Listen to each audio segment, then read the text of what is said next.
Oh, yeah. It's time for the late night boxing talks. Ready to talk to me? Or talk to you? Oscar De La Hoya defaults on downtown LA office loan, faces foreclosure. The boxer owes $23 million on debt connected to Financial District Mid-Rise. The 12-story, roughly 150,000 square foot property at 626 Wilshire Boulevard in LA, California, was only 60% occupied according to servicer commentary as of last summer. Downtown offices, which have become the poster child for post pandemic distress, had a 34.4% vacancy rate as of the fourth quarter last year, per a CBRE report, The Real Deal. And so it would seem that Oscar De La Hoya, while pointing out everybody else's flaws, has fallen on hard times. Hard times indeed. Everybody's feeling them. The thing about Oscar, I remember hearing many months ago that he had relocated the Golden Boy Promotions offices to Las Vegas. So this could easily be a sign of financial distress for Oscar. It could be. But it could also be that he's a deadbeat, because I did hear that he moved Golden Boy's HQ from LA to Las Vegas. That's really no excuse for you to not pay your bill, is the thing. $23 million, homie, was y'all even paying the rent? $23 million. How do you owe somebody $23 million? Oscar doesn't have a steady revenue stream anymore when you think about it. Who at Golden Boy is going to make him money? Ryan doesn't fight often enough, and I've said this. Ryan doesn't fight often enough to carry the banner on his back like Canelo did. And you don't do Canelo numbers anyway, that even if you were fighting on the same schedule that Canelo was, you don't generate the same money that Canelo did. Canelo's a guy gets out there with Amir Khan, sells 600,000 pay-per-views. Gets out there with Cotto, sells 900,000. Chavez, 1 million. Golovkin, over 1 million. Even if Ryan were fighting on the same schedule as Canelo, you still wouldn't bring the Golden Boy what Canelo was bringing the Golden Boy. I saw that David Benavidez is still talking about him, by the way. Homie, you at cruiserweight. And I said it. I said that, this dude is really going to be out here fighting at cruiserweight. But I bet you he'll still talk about Canelo in interviews. I bet you he will. The reason he talk about Canelo is because he pouting. Even if you one of the dudes that say, Canelo ducked him, Canelo didn't fight him. Even if you one of them dudes, that still don't explain why you still talking about this shit, homie. You are 3 divisions away from this guy now. 3. Motherfucker did an interview saying we don't need Canelo. I then don't need him and shut the fuck up. You about to fight Zerto. It's because nobody you fight, not Zerto, not Jai. I mean, really, like, this is pouting. This is high profile pouting. Canelo didn't want to fight me. Now I have to fight people my own size because Canelo didn't want to fight me. And Canelo, he fucking, I'm fucking tired of saying fucking Canelo. He said no pain, ain't no pain, ain't no that. You sound like a fucking dickhead, bro. You got a whole fight with a whole cruiserweight in May. That shit ain't even around the corner. We ain't all the way through January. We still got February, March, April. May is all the way out there somewhere. Your fight is not even around the corner. Your fight is not close. It's at cruiserweight, 200 pounds. 200 pounds. Brody, you giving it away that you really mad you don't want to fight people your own size. I'm not a guy who accuses people of weight bullying, I feel if you can make the weight, you can make the weight. But there are some cases that are more egregious than others. You are so obviously a cruiserweight who has benefited from your size advantage, because if that is taken away from you, you may not be the same guy. Why are you pouting? So you didn't fight Canelo. Big fucking deal. You about to fight Zerto, right? Carve out your own legacy. You about to do that, right? Why is we still hearing about Canelo in interviews? If it ain't gonna happen, it ain't gonna happen. And you know it's not gonna happen. So why are we still hearing about this? I heard, yeah, we gonna talk about that. We gonna talk about that. I know. That shit crazy to me. I literally seen that shit earlier today. He was on another podcast. This was a recent interview. Brody, how are you still talking about that? So what? You would be a heavyweight then? He would be a heavyweight fighting Jarrell Miller. And Canelo didn't want to fight me, you know? And he didn't want to fight me. And I'm the Mexican monster. And you know what I'm saying? And you know that Canelo didn't want to fight me. You know, and I want to make my legacy. But Canelo didn't want to fight me. Man, shut the fuck up. That remind me of the Aaron Pryor shit with Sugar Ray. That remind me of that shit. They're like, yo, dog, whenever they bring you up, they don't really bring you up for nobody that you beat, bro. They only ever bring you up to talk about another dude. They never bring you up for like some shit. They're like, yo, you know, he did this, he did that. They only bring you up about Canelo. That is going to be your legacy. With assistance from U.S. Marshals, damn. He was, yeah. That's why I said, yo, listen, let's talk about the Tank shit, all right? Y'all want me to talk about the Tank shit? Let's talk about the Tank shit. They had to find him because he wasn't going to turn himself in. They had to find him. It's been 2 weeks since they put that warrant out. It's been 2 weeks. They had to enlist the aid of U.S. Marshals. In the beginning, it was just a civil case. She was pursuing punitive damages.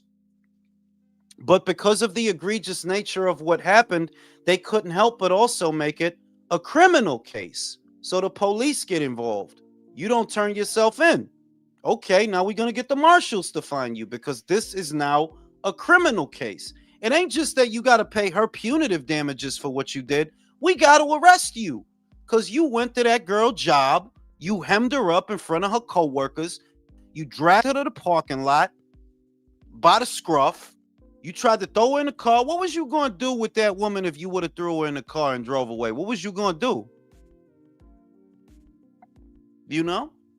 That's a criminal case now. And you did all this while you was on probation. The way I see it, this guy's got to do a minimum of 3. A minimum of 3. A minimum. You know? He's gonna go for a plea deal. Brody, there's a video. I don't really see how you can plea yourself out of that. There's a video and you was on probation. What is the plea? Jules, one time for 125th in St. Nick and Harlem, B. I hear you, bro. One time for the one time.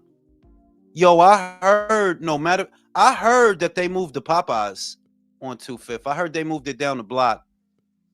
I heard they moved that shit. Tank gonna be in there with Diddy. He gonna be in the Zest dungeon, bro. He gonna be in the Zest dungeon with all the baby oil. I just don't see how you could get out of this without doing no time. I don't see how. He gonna do some time, and it's not gonna be a lot. Like I've been saying, it's not gonna be a lot, but it'll be enough that like your career is over. That'll be over. Release the Javante cut for real. 3 to 5, Brody, easy. And 3 to 5 is not a lot in the general scheme of things. Some guys could do a 3 to 5 standing on their head. That's nothing. But the shit is, you fake young, so you know you got a lot of other shit you trying to do. You fake young, you fake got money, so this really hurts you. A lot of motherfuckers go in, they ain't got nothing to live for. You do, you dumb fuck, and you ruined it. Virtuoso said, where can I find The Telly Swift tape. I'm bored. You got to go to Telly Swift Instagram and hit the bio link, bro. If you trying to see Wilder pound them cheeks, if you trying to see that bomb squad, you got to go to Telly Swift Instagram, bro. Fuck around, I don't even beat him. Fuck around. Motherfucker get the Jergens out and all that.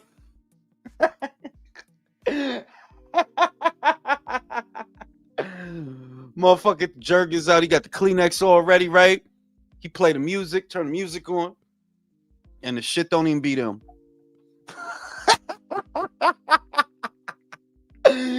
Like, wait a minute. That's Shane Mosley. That's not Wilder. That's Shane Mosley. You know what I'm saying? Shit is crazy, bro. But yeah, man, like he got to do some time for that. He got to, like, a minimum of 3, because you was on probation for 3. You know? And for a dude who already didn't have his heart in the game, like he didn't have his heart in boxing, he didn't want to box no more. You don't, like maybe while he locked up, he'll get the itch, to fight again. He'll get the itch. But by then you're going to be what, 35, 30 something, 30. And you a little dude, you fight at the lower weights. He get out of that shit, he going to be a welterweight, a slow welterweight. He going to be a welterweight and a slow one. He going to have that Curtis Stevens shit going on where you can't do the little man weights, but you're a little man. So you're going to be stuck. If you try to box again, you're going to be stuck in the welterweight division. You're going to be stuck. He's going to be stuck. He ain't going to be able to get down to 135 no more. And that's if he try to fight. Now, because he going to be locked up, and it ain't going to be a lot to think about. It ain't going to be a lot to do. Yeah. You going to start seeing letters coming out. Yeah, man, I found my passion. And I found Allah. Yeah, I bet you found Allah. It took for you to get locked up and chased down by U.S. Marshals so you could find Allah, right? And when you get out, you're going to be, it's going to be different, right? Shit like that. That motherfucker going to be in there. You could have been out here going to titty bars, going to the beach, polying with the birds. They fake like you. Even though you built like a tree stump, they fake like you. Nah, let me get myself locked up when I'm about to make these 40 M's, bro. Let me get myself locked up. Worrying about a bitch that broke up with me a month ago.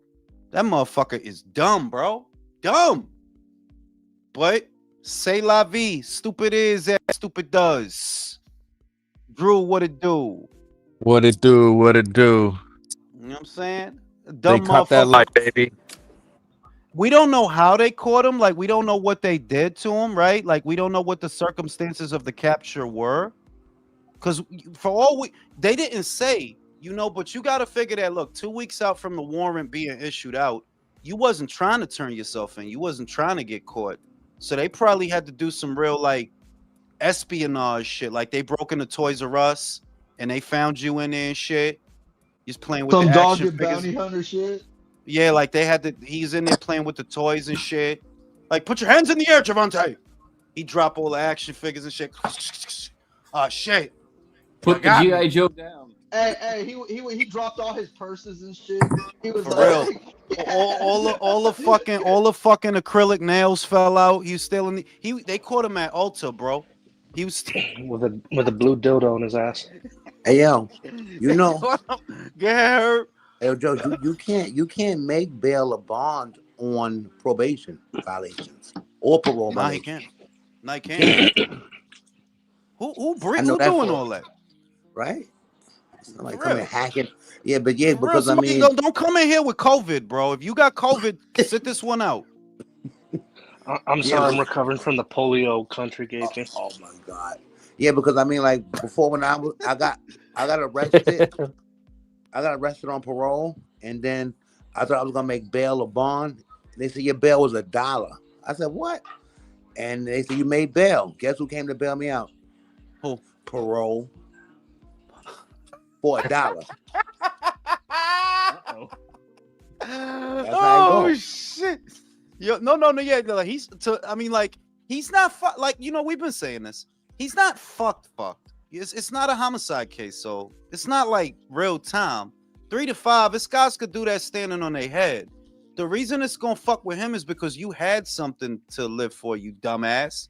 You was about to get 40 Vegas M's. is shit. You was Right? about to get 40 motherfucking M's for a God damn, waltz, my shit homie. fucked up already.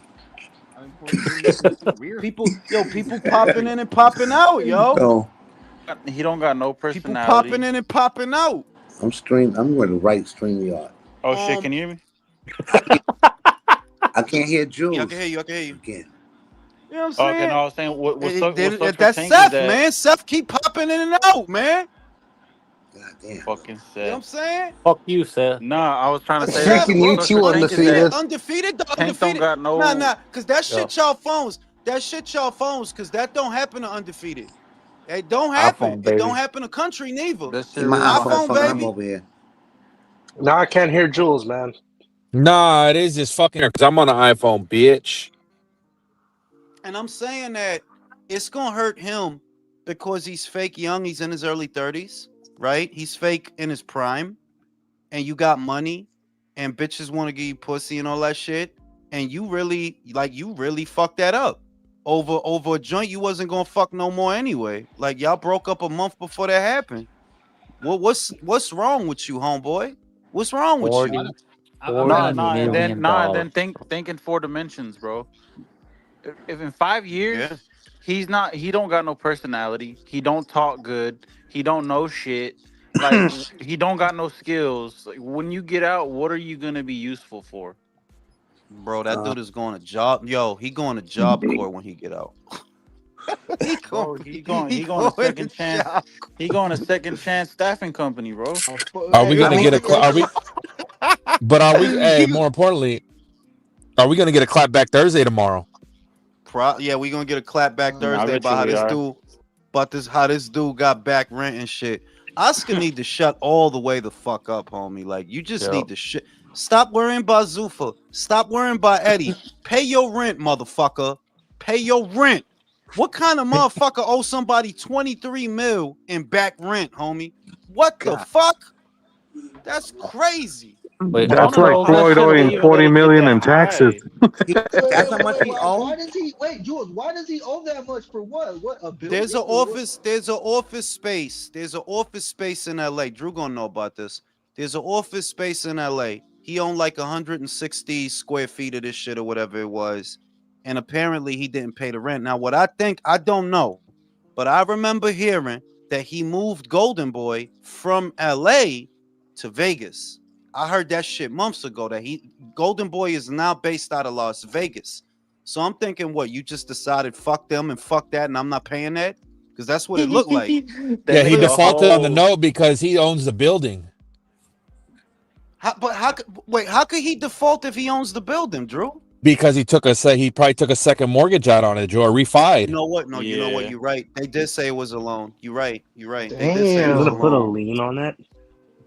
I was about to ask if Oscar knew what property tax was, but apparently not. That's what I was gonna say. It's property taxes. No, I mean, for all Oscar's bullshit, he does have some good people around him that need to fucking milk him, so they'll protect the money. Shout out to motherfucking Mr. Calderon. Who fumbled the bigger, harder bag? Wilder with AJ or Tank with Jake? I still think it's Wilder because I think that fight would have been a pay-per-view on two different huge markets. That fight would have been a pay-per-view. And I maintain, because it's nothing like a heavyweight title fight when a big man is fighting, and because y'all was both unbeaten at the time, you got your belt and he got his belts or whatever, that shit would have been fucking Bro, not gonzo, even that. There's dog. two. That's transatlantic, bro. Hey, you That's think that two would have been up completely in the separate fan UK? bases. It's trans. coming together. Let me Fuck y'all tell you. bitch Let me ass tell you. niggas I was talking. For That's real, two he was completely talking like separate y'all fucking need to fan stop bases. waiting You for too, real talk to motherfucker. talk. I ate Motherfucker. ass once. Shout out to ass. No, but that does more than $1 million, bro. My Because dude, those are two no, te lo voy a completely decir, separate te lo voy a markets. Not decir en even secreto, manín. te lo voy a decir el secreto. I'm not bullshitting you. I fucking know this shit, bro. That shit, motherfuckers gonna think it's gas. No, homie. That shit would have surpassed Maypac. I It would I have been, it can't would I have been can't 2 argue with million at that, bro. I least. can't I argue with that. I At don't least, think so, but it would have No, no, done no, no, no, no, great, no. man. at least 2 million. I'm telling you, it would have. Tú no entiendes que eso enanito peleando como Floyd y Manny. That was only because if you remember the period where Floyd starts to ascend and people are really paying attention to the lower weights more than they used to, it was because the Klitschko's took over. And you know the Americans didn't really like the Klitschko's. And there was Yeah. no American presence in the heavyweight division. But whenever America had a dominant heavyweight, and there are many examples of this, the welterweights, the lightweights, the middleweights, they all take a back seat to the big men. They all do. So if you would have had a situation where Wilder's really going to do this, he really going to fight this fucking Brit in America, I swear to God, bro, on a stack of Qurans, that shit would have did 2 to 3 million here. In Britain, I believe it would have did 2 more. And I agree. maybe more. And Yeah. between the two countries, that's not counting all the other people, bro. I'm just looking at the 2 countries. Now, if I bring in all these other countries that they would have been watching too, Brody, that shit would have been bigger than Maypac, way bigger.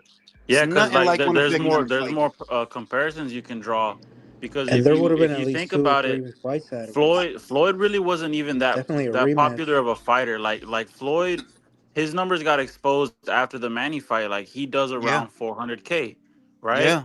You could say the same thing about Wilder. He never got that high, but it's not like he was a super popular fighter. And then you had Manny, who had an entire country behind him, and then you have AJ, who has an entire country behind him. Yeah, it's not far fetched to say that could have surpassed Maypac, bro. That could have surpassed Maypac, bro. It absolutely could have, because the heavyweight division and the mystique of the heavyweight division cannot be challenged by any of the lower weights. Even with Floyd, just like you said, a lot of Floyd's numbers were predicated on the fact that he fought other guys that were popular too. That wasn't all you. Wilder versus AJ as a fight, dog, that was every reason that people watch boxing. 2 very big guys, they both hit hard, they both knock people out, they're both unbeaten at the time, they both have belts. What you couldn't find an easier fight to sell than that, you know what I mean? And yeah, that fight, I'm convinced that fight would have surpassed Maypac. It would have surpassed Maypac. Shout out to Mr. Calderon. Not gonna lie, Tank remind me of them guys who can't even hold a fast food job and has to be hood security at the bodega. Yo, for real, that's what he gonna be outside in the milk crate, bro. 10 more know, years, you he's know, gonna be Intimidating outside with a security of all time. Boxing Fuck Eagle's you, gonna little tell him to short start an piece of OnlyFans, shit. and he gonna pay for it. All them homos are gonna pay for it. That dude is gonna be drinking a CNC cola. Y'all remember the CNC? The cheap shit, the 50 cent. Bro, that nigga Tank will stand on a milk crate and be the same height. That dude gonna be drinking a tropical fantasy sitting on a Real milk talk. crate, bro. Was good. Your dirty ass subscribed to Telly's OnlyFans, didn't you? I looked into it. I fucking knew it. I'm gonna tell you the I fucking truth. knew it. I'm gonna tell you the truth though. She looks better now. When she Yeah. because when she broke up with Wilder, she was fat when she was with Wilder. She looked like a fat church bitch. Now she looked like a slut again. So it's like, yeah, you did the right thing. You hit that elliptical. Hit that motherfucker. Hit it with both hands, really bitch. wanted to Man, make if the I'm money, ever at a she'd point in fucking my call life- Wilder's brother, since Wilder slept with all his brother's girls, and make I that could've fucking been That here. porno. nigga say hit it with been here both now, hands. You stupid. Hit it bro. with both hands, ma. Papa. Go ahead, Jason. And if I'm ever at a point in my life where I'm looking at a telly porno and like I'm disappointed Wilder isn't in it, like lock me up for 3 to 5. Like Jesus No, see, Christ. that's one of those pornos. That's one of those Get out of here, pornos that shit. completely Can turns you- you You know what I'm away. saying? Can you imagine you this imagine? shit? Yo, listen, motherfucker, pull his dick out. Yo, where's Wilder? I don't see Wilder, motherfucker. His dick. His hand and shit. Nigga looking Where's for Wilder? And he's Wilder. got That's Oscar and crazy. Tank Tuesday. sitting next to him saying the same thing. Yo, dog. Shit is crazy. But I honestly believe that somebody hacked her account. Honestly believe that because you just can't release a sex tape just like that. You know what I mean? You leave Yo, no, yourself yeah. vulnerable. When you said that, I was like, that makes sense. Yeah, because You can't just that like if the roles are reversed, for example, you had a sex tape with a joint, you can't just put that out because it leaves you vulnerable to a lawsuit. Like, yeah, you can't just put that out, fam. So I really don't think that was her. I think somebody hacked her shit and you know they yeah, just because trying to once make you a quick explain buck. the scam, bro, it made too much sense. I'm like, nah, yeah, that's probably what happened. Yeah, OnlyFans is one thing, but that unlocked shit, you got to kick out the bread, you know. And it's not like OnlyFans were like, oh yeah, you subscribe for a month or whatever the fucking case is. You just pay out the bread, and bing. By the time you pay out the bread, you figure out, oh, this shit fake. That ain't even them. It's too late, homie. They got your bread. It's too late, homie. You know, Drew, what the fuck going on with your shit, man? It's fucking Streamcast, bro. Bullshit. You know what I'm saying? And yeah, man, but Telly face still hard as shit, bro. Her face still look like a balled up fist, even with the slim Yeah. waist. Face still look hard as shit, dog. She got them That's what hard ass corners and shit, bro. Man, Like, that's what nah, paper I'm bags good. are for, Jules. Come on now. Exactly. You know what I'm saying? So yeah, Tank got caught, and you know he's gonna do time. He absolutely is. And with him Yeah, without a leaving, doubt. with him leaving, you know, his fan base is going to leave with him because, you know, those are not boxing fans. Like that whole love and hip hop period that we saw for the last 5-6 years or whatever. Yeah, it's over for that. Boxing is going to go back to being boxing, which allows us to segue to the Zuffa shit. Boxing is going to go back to being boxing. I had a vision like That's So Raven. That's So Raven. Right? I seen all these titties, like all these titties attack me. Titties. And I seen that Dana White, and I'm not trying to hail him as a messiah or anything, but you see in the UFC they don't care about losses, right? Boxing fans used to be that way. Boxing fans didn't used to care about if a guy was unbeaten, or they didn't use this. This really was not a conversation before the Mayweather era. It really wasn't. People didn't dwell on whether a guy lost a fight or not. And I believe that Dana White, when you look at the roster of fighters that he's signing, right, it's almost like he's reminding you that you can appreciate fighters that have lost before. Because, yeah, I want to see Sergey fight, and he just lost to Brandon Adams. But I want to see him fight Radzov Butaev. Rayo just lost to Gary Antoine Russell, or in his last fight he lost. But I want to see him fight. And that's what boxing fans need to go back to. That, yeah, like, y'all is on some sissy ass girl shit where you got to be unbeaten, and he got to be pound for pound, and he can't got to have have been the knocked leg down. tattoos, and he can't be gotta have- knocked down. It's you like, gotta have a stop Philly acting shell. gay. You gotta do a And Philly he's shell. got to have a Philly shell and a Philly cheesesteak. And Get he's the got to fuck make outta more. here, bro. He's And the got to top make team. more than the promoters and the networks. Yeah, He's got to get all the money. No, and If that's the other all-time thing great that. can, like, you know, lose and people still come to see him, then so can other people. You know. And that's the thing. I saw that Mark McGracken guy, you know, he's bitching about the Zuffa contract. And I went all into it, you know, in the last episode of the Relay. But the moral of the story that I took away from it is, see, guys like this are the Democrats of boxing. And I say that wholeheartedly. Yes, You just think that everybody's, you really believe that everything in the negotiation and in the business is supposed to be in favor of the fighter. When, look, I'm sorry to tell you, but the fighters are the most expendable of all the things in boxing. The broadcasters are not expendable. The promoters are not expendable. What is expendable are the fighters, because you could spit in the wind and hit a fighter. If some asshole in America doesn't want to fight, all we got to do is go south of the border and find somebody who wants to fight. We could go a little further south. We could go to Argentina. We could go to fucking Chile. There's plenty of people that are willing to fight for money. So this idea that the promoters and the managers and the broadcasters are always supposed to cave to what the fighter wants because boxing is so dangerous. Hey, buddy, if it's that dangerous, don't fucking box. We will find somebody else to do it, bro. You can't all be superstars.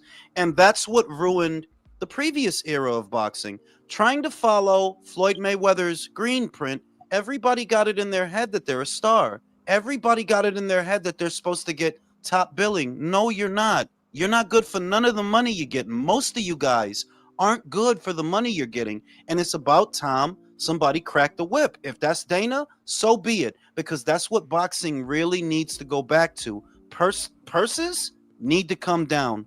Operational costs need to come down. More focus on delivering to the broadcaster. That needs to come back. And you entitled fighters, yo, listen. If you don't want to fight, don't fight. They will find somebody else who's willing, I promise. They don't need you, you know? And that's There's the like you moral of the said. fucking There's like you story. said. What's easier to replace a network and promotional agency or a fighter? Did you see that article in the Guardian about that shit about Zuffa? Yeah, I Isn't read the nigga whole thing. chugging I read the whole coffee? thing. Yo, I that read the shit whole is thing. crazy. From the But let me. tattoos, god damn. Yeah, but you know what the shit is? Ponlo tu, maning. There's jobs that ordinary people go out there and get, and they have stipulations about dress codes and Oh tattoos and yeah, hairdos and things like. They clean have that. shaved and So, shit. so if you're telling me that boxers are now going to be subject to that, right? And it's not even like it's all of them. Si no te gusta, then don't sign to them. It's not complicated. Yep. You don't have to Wait, fight wait, for wait, Zuffa. Si wait, no te wait, gusta, wait. don't sign to them. Hold up. You're saying Zufa's not gonna allow No, tattoos it's not that on they're the not going to fighter? allow tattoos. They have some sort of say so over what's on display on your body. They do. And look, some people aren't going to like this. They also have say so on your intellectual property. Now, you guys go back to the days of EA Sports and why they couldn't use the boxers as likenesses anymore. Why? Oh, because that's their intellectual property. We as That makes sense. boxing fans were shortchanged. We as boxing fans were shortchanged of an entire generation of games because of boxers that thought they were big enough to be arguing about intellectual property. No, who before Zuffa comes out, who cared about Edwin De Los Santos's intellectual property? How much You know money what? was he That's the making reason from why his we never got Floyd in intellectual the video property? game.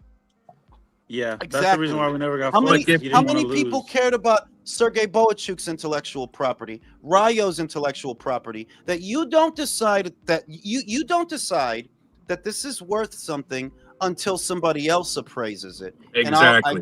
I'll go back to what I said already. Si no te gusta, yo, don't sign to Zuffa. Take your chances out there. I'm sure Ryo had all kinds of offers pouring in.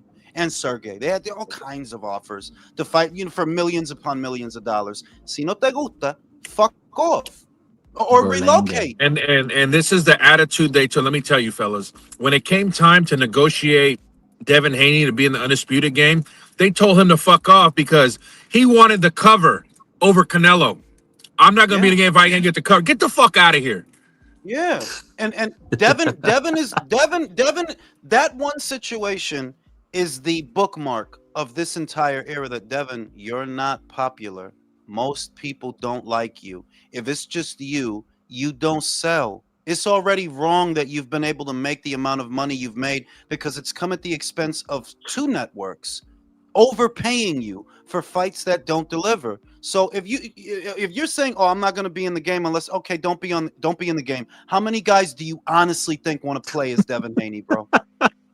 The What first the fucking yeah, I got to play as Big Besides Dev, Mike, dog. besides Mike, No, Besides Michael, Michael gonna have Yeah, Devin Michael. fighting Devin, bro, because he's that big a big Devin Haney fan, big bro. dick dev, man. bro, Big That, Dick that, Dev, No, he's bro. gonna have Devin bro, fighting his Ryan so he TV, can his beat him. he's gonna TV have- would turn itself off. No. that's just it. The only entity that ever cared about intellectual images and intellectual property rights outside of boxing was a video game company. That's it. Yeah, but let's say this, that and people are gonna think you're just a Republican. No, I'm a realist. The money that makes these boxing matches happen, right? We don't have a sport without these promoters. That's just the truth. You guys live in a world where nobody's supposed to control anything and there's not supposed to be bosses and nobody's supposed to be in charge. The world doesn't operate that way. Without these promoters and setting these ground rules and regulating the sport, we don't have a sport. See, there was no regulation on a boxer's intellectual property, for example. So as a result of that, we didn't have a video game. That's not a tragedy, but I'm saying you see the effect that it has on a smaller scale. That UFC had games, WWE had games, the NBA has games, NFL has games. Why did boxing not have a game? Because you're giving these fucking entry-level employees too much say so. The show is not financed by your money. The promotion is not financed by your money. So why do you have to have so much of a say so? I think every boxer at the beginning, you're an entry-level employee, bro. You're a new hire at McDonald's. You are on the cash register. You are the most replaceable in the big machine. So you shouldn't have that much say so. And that might seem wrong, but you've done it the other way. and look at where we are. We did it the other way. We've seen 10 to 15 years of doing it the other way, and boxing in America almost died. Yeah. So we gotta go. We gotta go back to doing things the fucked up way. We have to. And I love Isan, but he's like, "What are you gonna say if Top Rank gets a deal?" I'm like, "They got a deal. That doesn't change the way they're still gonna do business and not bring subscribers to their new deal." Because nothing's changed about the way Top Rank has done business. Well, let's say this, Drew. Okay, you gotta calm down, bro. Yeah, you gotta stop yelling. Yeah, you gotta stop yelling. Yelling like a No, real it's the lady. mic. It's my mic. Remember, it's my Bro, mic. Drew's more mad about bro. the Like, situation than Top Rank. Tell your mic to calm down. Bro, this We're dude's not been gonna take it. Can he get the word out? He's been sitting in the dog shooting TRT into his fucking forehead. He's losing it, bro.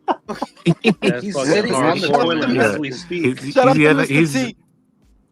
Shout out to Mr. T. Ellie puts his chest on the glass.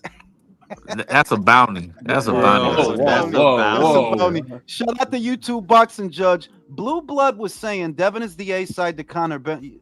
No, he's not. Oh my God, bro. Blue Blood said that? No, look, and I fuck with Blue Blood, so I'm not going to take it.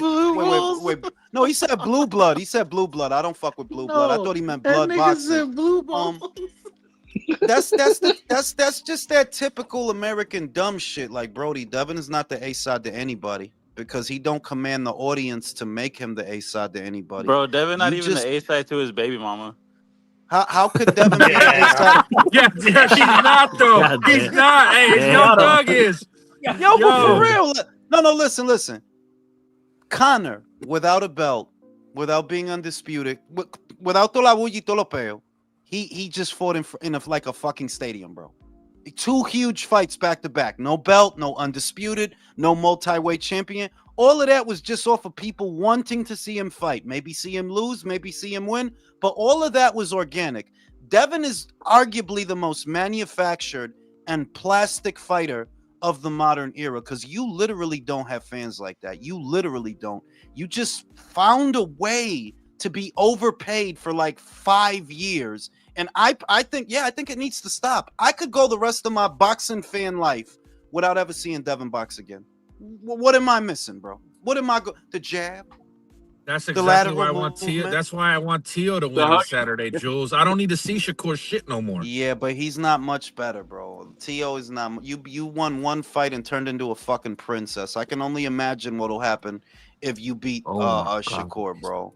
I can only imagine how bad that's gonna be. Shakur just had a good fight. Shakur just had a good fight with William Zepeda. And what do you see? For as much as you may not like his style, he then accepted another good fight right after that. No fuss, no muss. If you can get me the fights, I'll fight the fights. Whereas Tio, it's going to be a headache if he wins. It will absolutely be a headache if he. It was only a headache with Devin. No, it was a headache with fucking. They wanted him to fight Brian Norman. Remember? People wanted him to fight Subriel Matias. Remember? There was a whole thing of fights that he didn't fucking have. So I can only imagine. Right? So yeah, I prefer that Shakur wins, because at least with Shakur, he will fight people. He's not gonna fight Keyshawn. I'll fight. They're too busy wiping each other's asses. What? You press for that fight? No. Wait. Let me ask you, Drew. You press for that fight? That's a hot fight, sexy fight. Him, Keyshawn. Keyshawn's another fucking clanghead, so no. I'm just saying. Why bring it up? Why are we getting mad that he not fighting? That's what I'm saying. That why. I get that they friendship is really gay. Like I do get that shit is really fucking gay. But I'm not pressed to see y'all fight. You know why? Keyshawn didn't fucking do anything. You beat Dennis Berenchik, bro. That's all you did. You not pound for pound. It's not wanting to see the fight, because we can all agree that's not a fun fight to watch. It's more so like normalizing that gay shit. Like, oh, it's my friend. Yes. I don't want to fight him. That is the gripe. That's my girlfriend. She be really fucking shit. She got titties. It's like they gonna be singing. Dude, we're brothers. We're happy. She got titties. You got pubic hairs, and she's my girl. It's like, yo, like, what's wrong with y'all? Like, yo, y'all need to separate. You need to be in the West Coast, and you need to be in New Jersey. Y'all motherfuckers is acting. Don't leave them in a room together. For real, you know what I'm saying? the only excuse for that is when your actual brothers like the Klitschko's. Like that's the only time I'm like, Yeah, but okay, even yeah, brother, yeah, but even brothers, you know, like when you got a brother, y'all fight, y'all talk shit. Hey, ugly, shut the fuck up. You stink, your dick little. That's your brother. You talk shit. Y'all motherfuckers, you know, Keyshawn. I don't think brothers look at each and other that way, bro. I believe in him, and then Keyshawn over there, big, you know, yeah, cause Shakur, his dick big, this big, yo. You know what I'm saying? Nah, He's bro, fucking like great. on some real shit. Like I'm literally sitting in front of my brother right now. I don't even like that nigga for real. Like You love that I, motherfucker. You'll kill no, this I whole do. panel over that motherfucker. I love that nigga, but I don't like that nigga. Like I wouldn't That is behave the that most way. ass No, backwards freaking sentence of all your time. brother's That's a real backhanded talk. You're false compliment right talk, bro. there. Listen, the real shit. Anyway, the point is, I get Drew and the whole panel's disdain for the cringeworthiness of their bromance, right?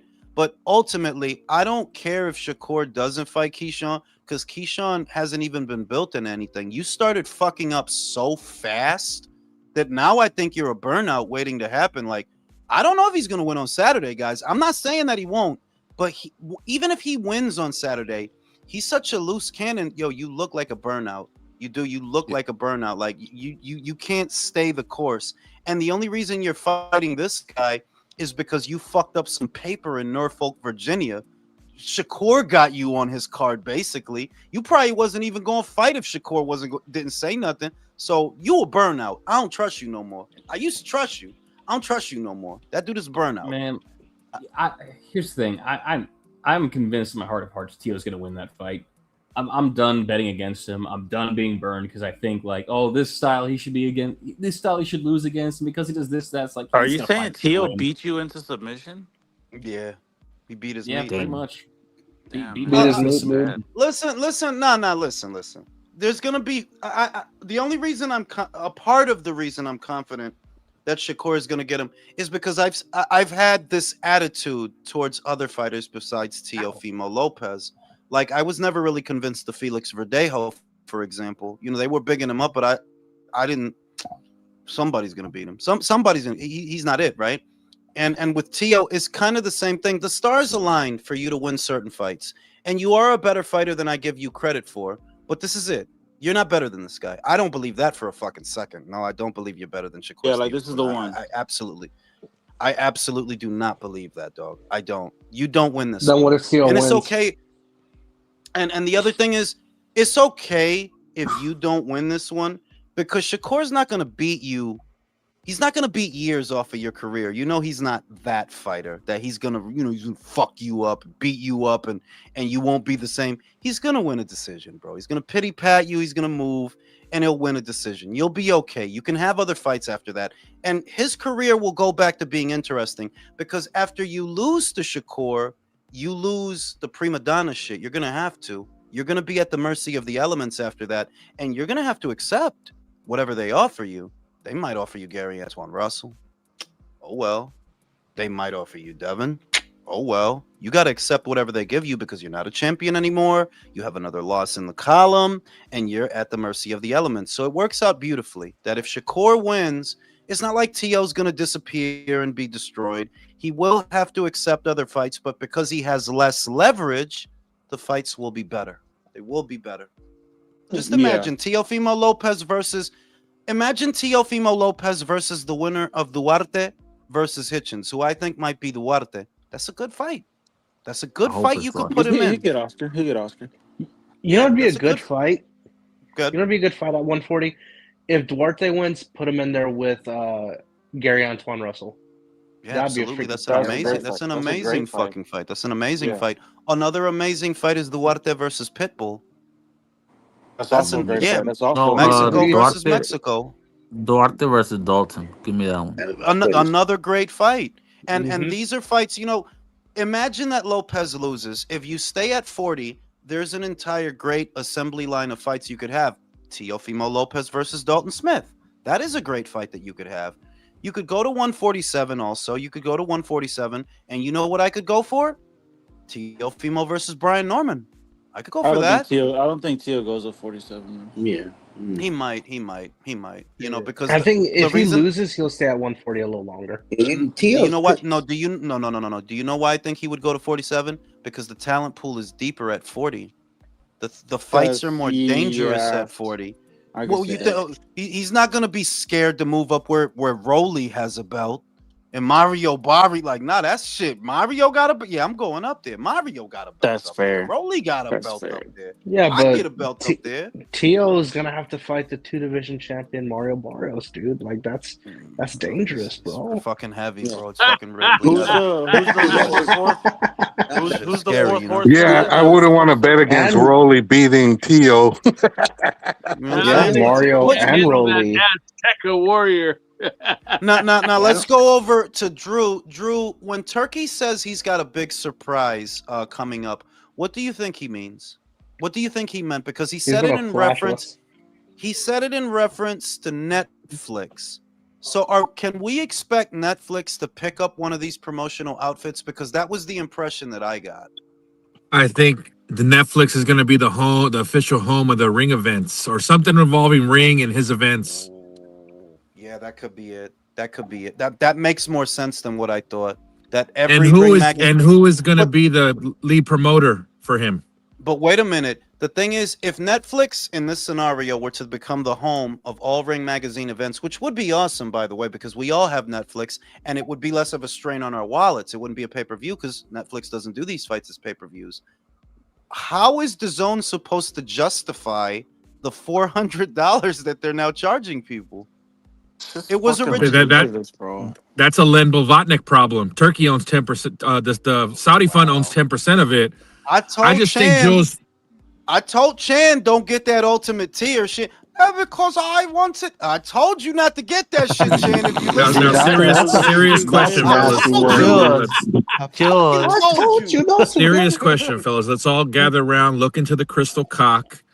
They're not calling him His Excellency no more. Look at Eddie and Frank's language tones. Yeah. You can see they sense a paradigm shift. That wait a minute. Look. I because when new shit comes out, you have to acknowledge it. Hindsight is 2020. What if Turkey was playing all these guys close to see what their strength is? I mean, damn, Dana came in at the right time, didn't he? He came in at the right time when Top Rank is fucked up in the game.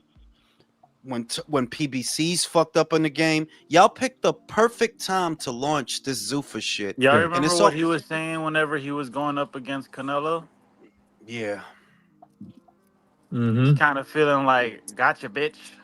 And it's not even Dana, Jules. It's Nick Khan. It's the whole TKO group. No, it's not Dana. It's more like Turkey was in the ultimate position to evaluate their strength because he has so much money to blow. He can tell you how everybody's holding up. He knows all their secrets. He knows all their financial standing.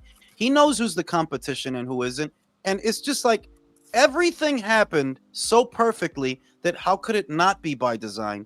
Y'all decide to launch Zuffa at a time when 2 out of the 3 major promoters in America are all hurting for money. You know, Oscar could go under too. I haven't ruled that out.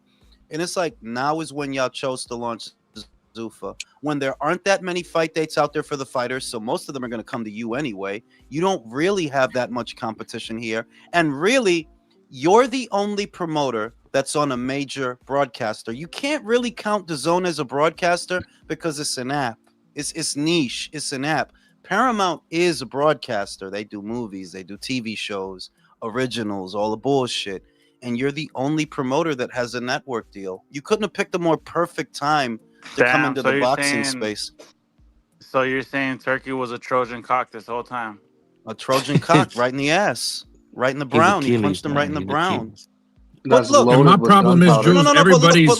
But look, it's for the best. This is for the best. This needed to happen. Boxing as it was boring. It was boring. You know what you're starting to sound like, Jules? What? The greater good. No. But it is though. The greater good. If boxing would have stayed the way that it was, right? That everybody's relying on Turkey to finance all these big fights. We would have been inundated with pay-per-views. This shift over to we're gonna do things on Netflix now. You're saving us money with that. I thought we were going to have to pay pay-per-view for Tyson Fury's next fight. We don't. And I think it might be No, it's on Netflix, bro. They don't do No. let me finish. I think what Drew said might be true because why is Tyson Fury his fight a Ring Magazine card? Why isn't it Yeah. just a Riyadh season? And Yeah. against Makhmudov, Yeah. that's not a big enough fight. You would think And- that would fall on the zone, but why is it on Netflix of all places? No, That but listen, could if be you a signal you do for- that Makhmudov fight, you do that Makhmudov fight on Netflix, right? It becomes a big fight because it's on Netflix. It becomes that. That's the power that Netflix has. That Brody, anything you do on that fucking platform, because everybody has it all over the fucking world. Whatever you do on that platform, it becomes big. Makhmudov was not a big fight when it was just Makhmudov. That was a layup. Now, no, it's a huge fight now because of the fucking platform. It's huge. We all have it. Everybody can see it. So it's the ideal scenario. We've talked about this so many times that boxing is bigger when it's accessible. Well, what right now is more accessible than Netflix? Everybody has that shit. God damn it. Shout out to YouTube boxing judge. Rumor has it Tank's mandatory defense is gonna be his ass. Damn. Bro. God damn it. What the fuck is wrong Yo, with that you? motherfucker. That Yeah, that's why I started motherfucker laughing. gonna come out. He gonna come out that shit with hepatitis B and C, bro. He's gonna be fucked You're gonna up. come bro. all right. You know what I'm He's saying? gonna have AIDS and HIV at the same time. So, fellas, I heard from a good source. Wait. Go ahead, country. Go ahead, country. Stores, not source. Stores. I actually would have liked to have seen Zhang versus Makhmudov. I think that would have been a great fight. Yeah, but we're getting better fights in their place because Dubois versus Zhang is a better fight than Zhang versus Makhmudov. Dubois versus Zhang, that's a true 50-50 fight. Whereas with Zhang and Makhmudov, I would be confident that Zhang wins that fight. Like 60, 70% confident Zhang can knock this guy. Because he sucks. He's not a good fighter. What makes the Fury fight good with Makhmudov is Fury hasn't fought in over a year. We don't know if his legs are under him. So you have that intrigue that, yeah, you've competed at a higher level than him, and you're, in theory, a better boxer, but you haven't fought in a while. So this is intriguing. With Daniel and Makhmudov, same kind of thing. They're like, yeah, this is a good, even fight. I prefer those fights to Makhmudov and Zhang. If they fight, what would it even be for? You know what I And mean? Fury's been doing as much cocaine as Oscar has, so we really don't know what If he's not going to have more. left. Yeah. Hey, Jules, If not more, he's a big guy. I think you're right though. What I heard about Top Rank and everything, they're going to be the last one standing against Zuffa. You think Even if so? their deals, because what I heard, they're going to be all right. They got a deal. It's going to get announced soon, but it ain't no Okay. 90 million a year. But it's more than what PBC and fucking Golden Boy are getting, so they'll be all right for a little bit. What Did about you Eddie? hear? All right, wait. Did you hear about the network? What network is in play? I just heard it had something to do with this Netflix Warner Brothers deal getting done. Okay, then then it'll probably be Warner Brothers Discovery. It'll probably be them, which isn't a bad deal, by the way. The downside to that is if you don't have Discovery, you're gonna have to subscribe. You're gonna have to. And I But don't they're have gonna that have to. app. They're gonna have to adjust to pay. If they want it to be last long, because if they take the same model they had at ESPN, they're not going to be around long. Well, they are trimming the fat. You see that they let go of a couple of fighters. Like, not that he was costing them all that much money, but you see they let go of Nico Ali Walsh, right? Yes. You see I've seen, smaller fighters in the stable, the expendable ones. They've been kicking them off, like they've been cutting them loose. So if the stable is smaller and you consolidate it, you can control the spending to where, okay, you're not getting 90 million, but you don't necessarily need 90 million with the stable that you have. You're right. If you have Emiliano, you have Richard, you have Bruce, you have Abdullah. I don't think they have Keyshawn anymore, though. I don't think they have him. I think he's going to Matchroom. But you have enough with that, and that's a good starting point. That's a good starting point. Fucking Seth keeps dropping off, man, fucking up everybody's mic. Fuck Y'all are effing up my mic. Yeah. Fuck you, sir. And yeah, You too, even if they can't get 90 million like they had before, they may not need it if they have the right fighters. So we'll see, we'll see. Because they don't have no Now, I'm gonna go Shakur, and they switch. could just rent out the fighters to Turkey that they don't want to pay. No, yeah, and the other thing is, those exclusivity deals where a Shakur is getting $3 million plus a fight, yeah, that has to stop. You can't be spending that on a guy like that. You can't. It's a waste of money, bro. And I'll be right back after these commercial messages. Have any of y'all guys read the byline at the bottom? No. Freaking read it. It's freaking stupid. I can't hear anybody. Undefeated? What's up, bro? Nope. Fuck you. There you are. Drew, can you hear me? Drew? Drew's a bitch. Hey, That's what Hello. Country said, bro. We're relaying Drew. the message. no, his mic is gone. Wait, can y'all Joe hear got me? punched in the brown. I gotta take a shit. I can hear you, brother. Can y'all hear me? Yeah, we can hear you, I brother. hear you. No, we guys. can't hear you. Real talk's a bitch. Okay, y'all can hear me. Fuck it. God damn it. Yo, real talk.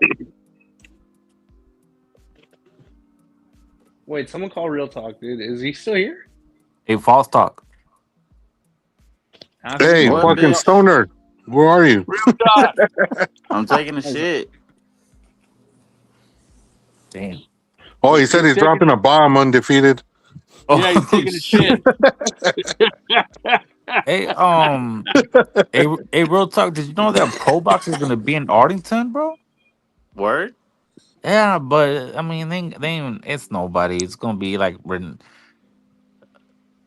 Tillez. Hey, country, who's fighting on Pro Box Thursday, bro? Or Thursday? It's Friday. Friday.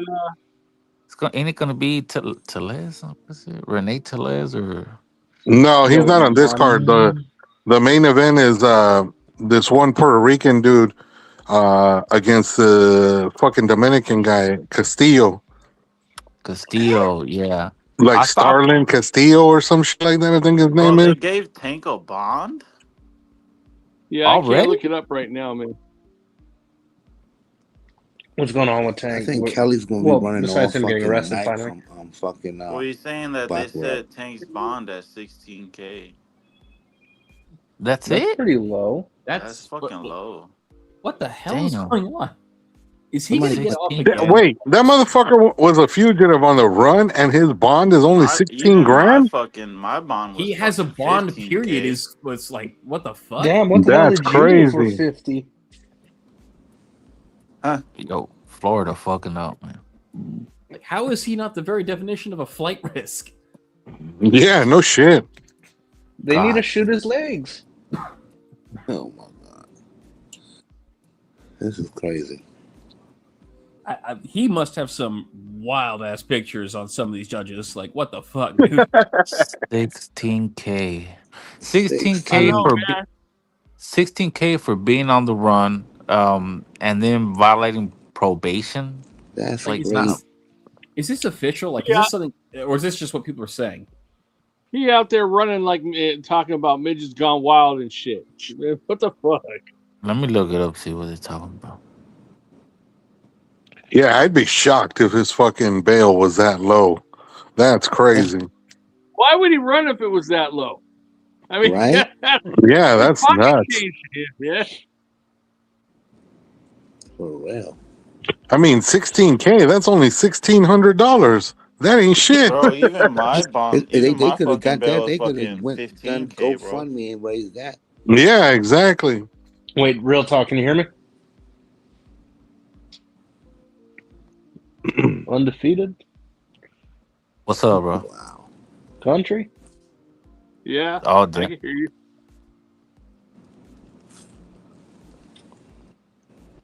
Apparently, he can't hear you. Wait, can y'all hear me? I can hear you. Can you Okay. hear me now?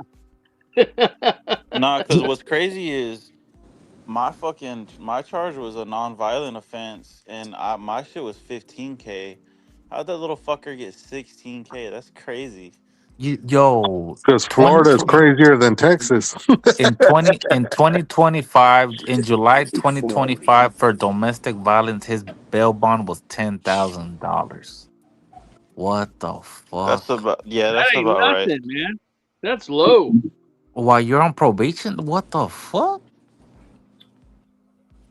Life ain't fair.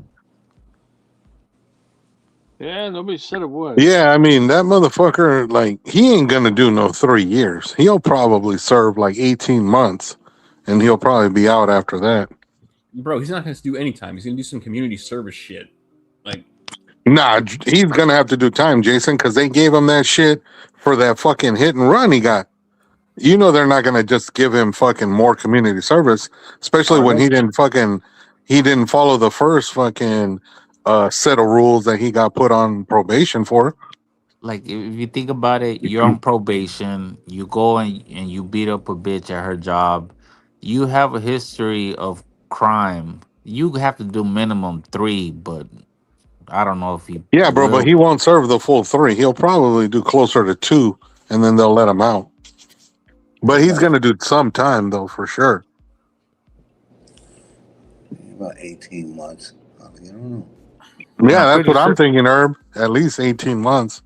And you know what? Pitbull's not I gonna mean, the fight for laws 18 months though. change so fucking much right under your nose. Nah, I think Pitbull will fucking stay busy. He's not gonna wait for fucking Tank to get out of jail. It's like he's As not soon gonna as he be gets fucking out, sitting he's on the gonna want to sidelines. fight him. Yo, I don't know, man. Pit bulls are loyal like that. Yeah. The motherfuckers on the run and they still want to fight him. Yeah, Herb, but you got to remember that pit bull doesn't want to starve, waiting to get fed. That motherfucker is not going to be waiting. Right, with his ribs He's showing. like, "Fuck you." His big as shit, ribs showing. It's scrap.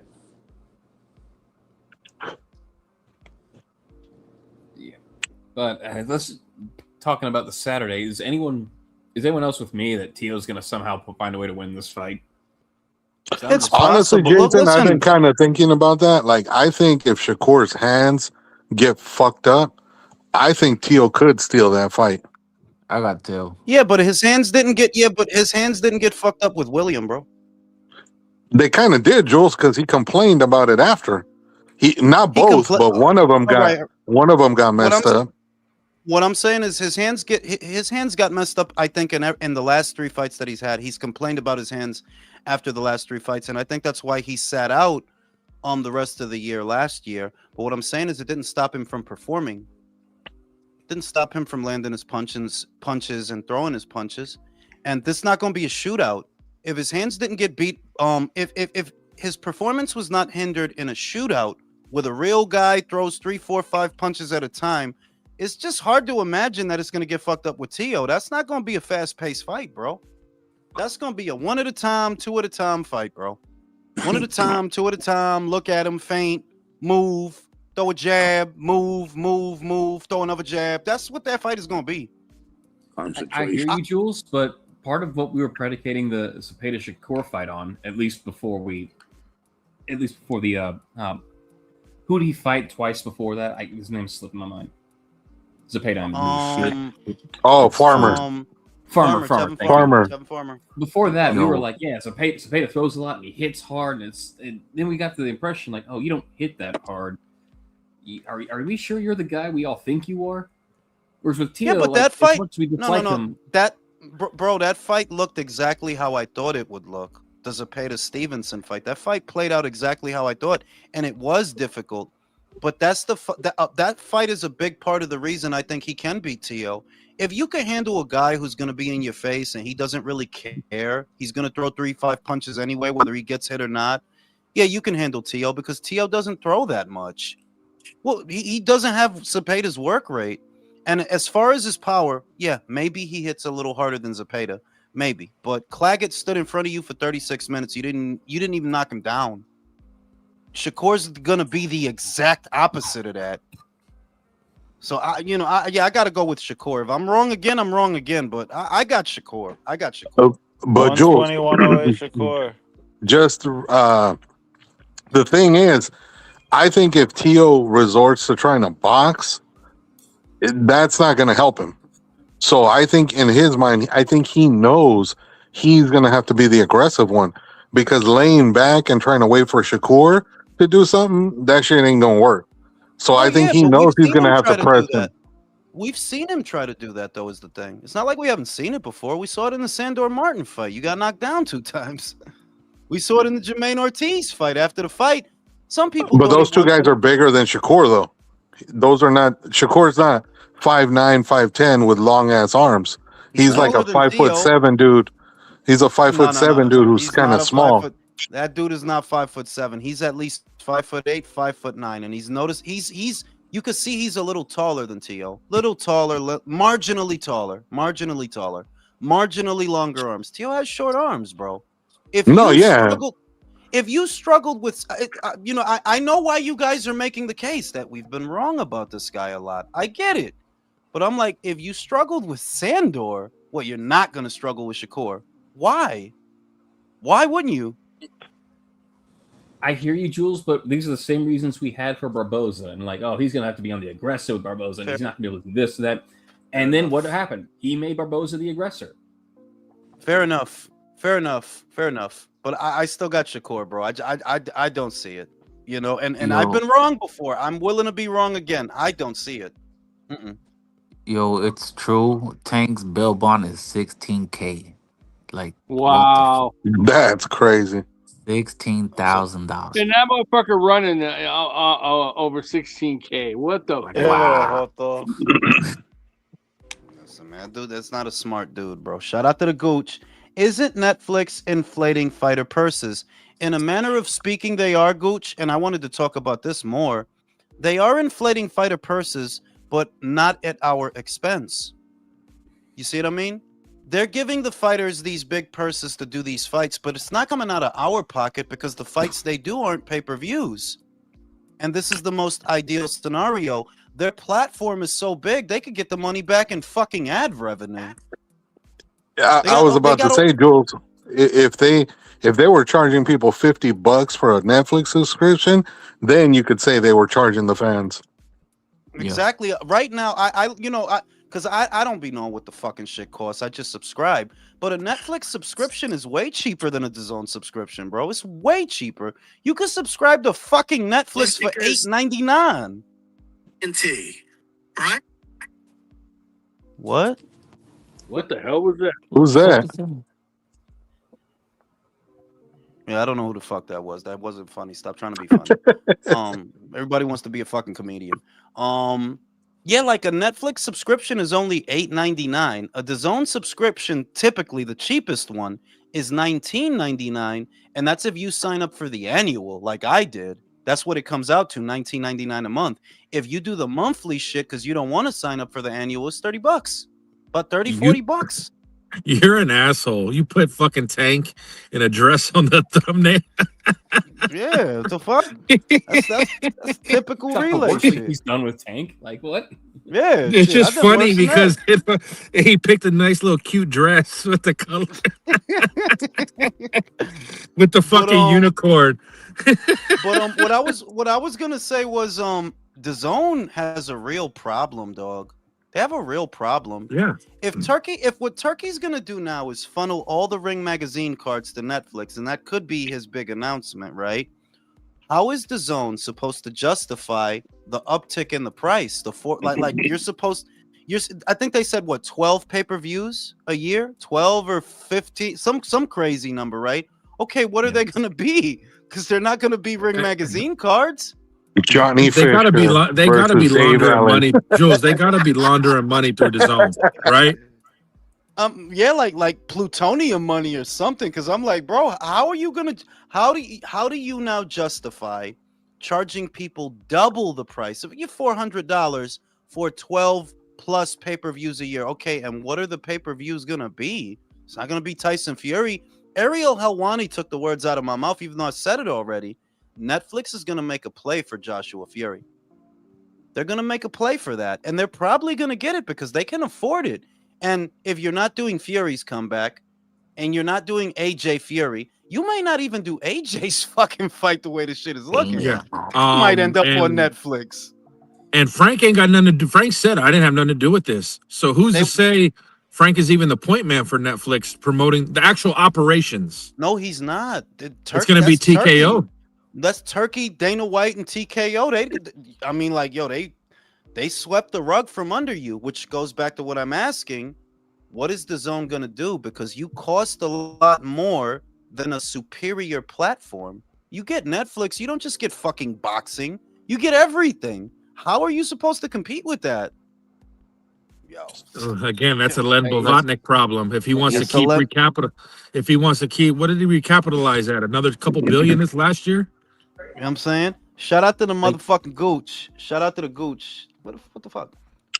Pull it on the screen. Shout out to the Gooch. Yeah, but now you will have fighters waiting for a Netflix bag, just like a turkey bag, with that will never come. Continue.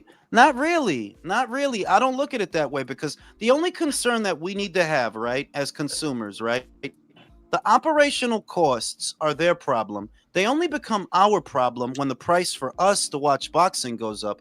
If Netflix is willing to overpay these guys, hey, go ahead. It doesn't, as long as it doesn't cost us anything extra, it doesn't even matter. The reason we complained about it before is because, well, they keep hitting us with pay-per-views.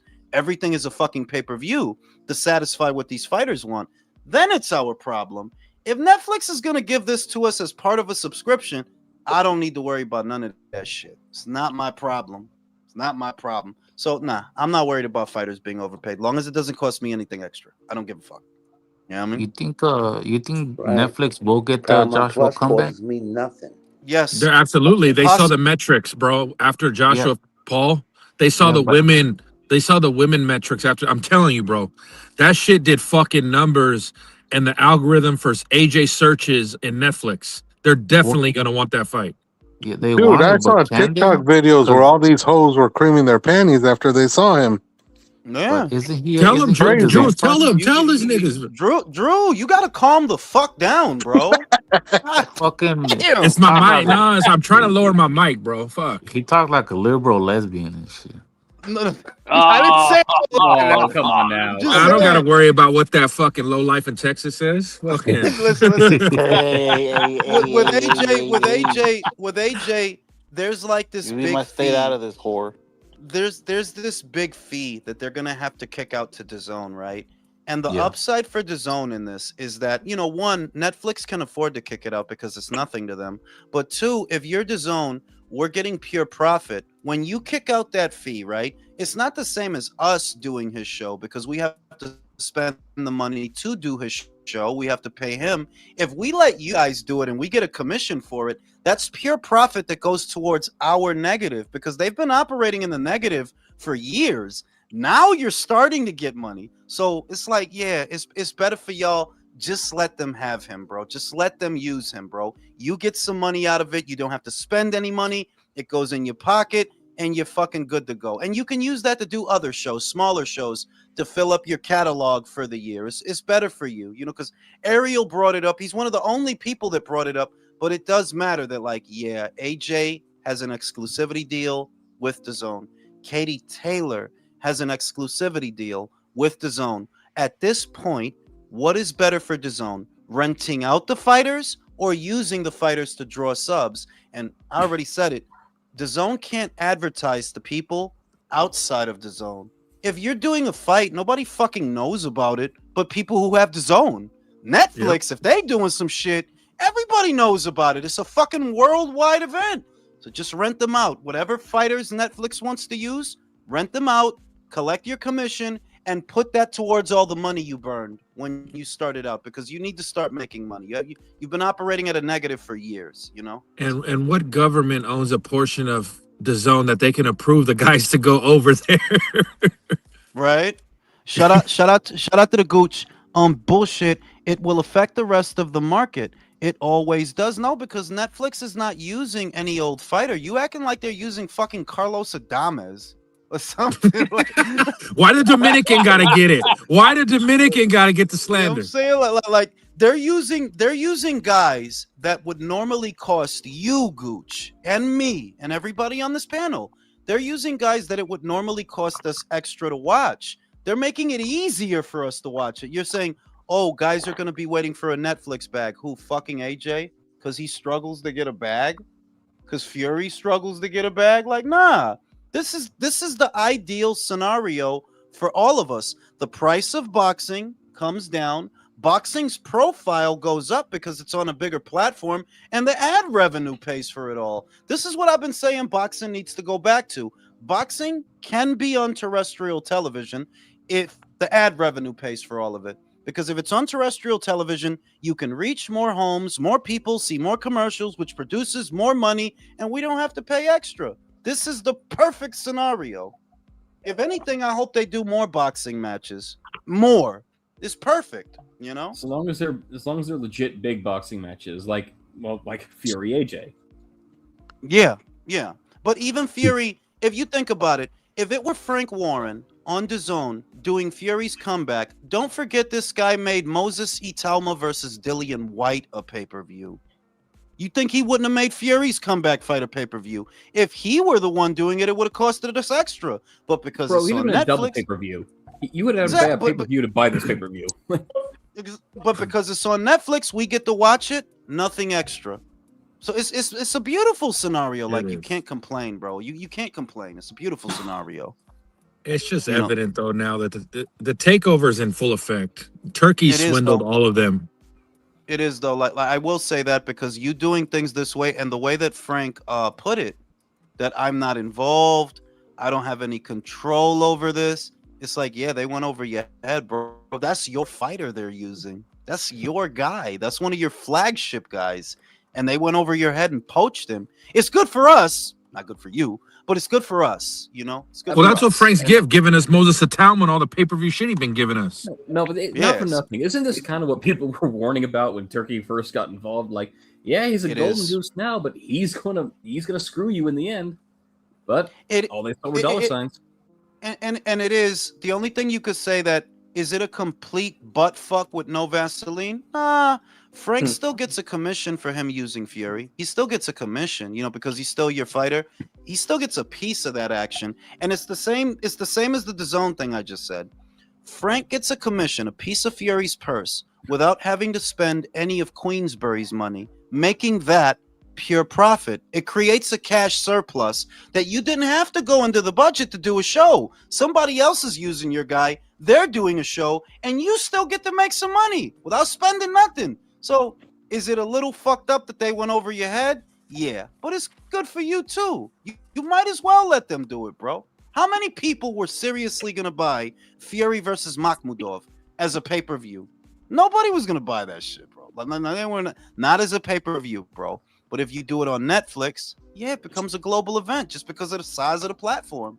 It's perfect.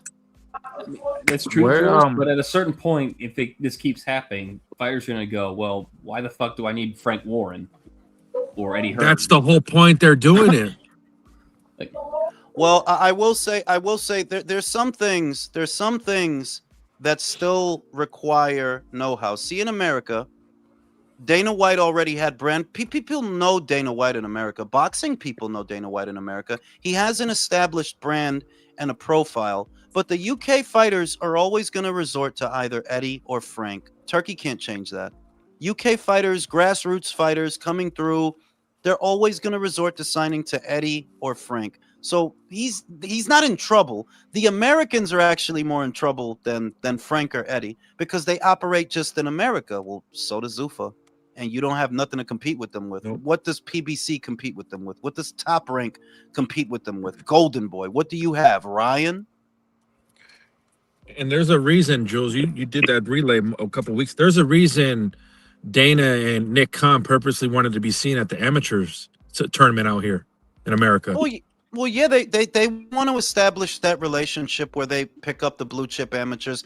The thing is, though, they don't have know-how. They don't know how to develop a fighter. You know, you can sign a fighter and offer him a big contract and bring him over, but you don't have that vetting process that Top Rank has.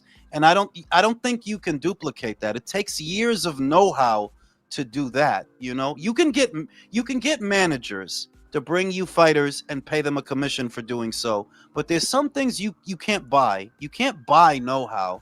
Top Rank still has that. If they could land on their feet and get a broadcaster, they stand a fighting chance. I don't think they could beat Zuffa. I don't. But they stand a fighting chance, you know. Because if you're a prospect, who are you going to want to go with, Dana or or Todd DeBuff? It depends. It depends. It Some depends. people are gonna. It depends because some people right now the fighters that they're picking up are fighters who were already in a bad way. A lot of these guys that they're picking up, Edwin De Los Santos, like think about it. That dude wasn't doing fucking nothing, bro. Sergey, he just Yeah, they're lost to picking a lot Brandon. of retreads. Yeah. Whereas with Bob, you see the stuff that they're saying about the Zuffa contract, your intellectual property, that you have to wear a uniform, you have to arrive at a certain time, you have to depart, all this stuff, right? There's still going to be fighters that look at that and say, nah, I don't want to do that. What's the alternative? Go to Top Rank. Okay, I'll go to Top Rank because I have more freedom. So it's good. Yeah. It's a competitive market. Some guys are going to go to Zuffa. Some guys are going to go to Matchroom. Some guys are going to go to Top Rank. Those guys, they want their freedom. These guys, they're in need, they're desperate, and they're willing to go to Zuffa because right now that's who they're signing. The guys who are in a bad way. Even Jai Opataya, to an extent, was in a bad way. Why? Matchroom didn't offer him an extension. I didn't even fucking know that. Mick Francis said that.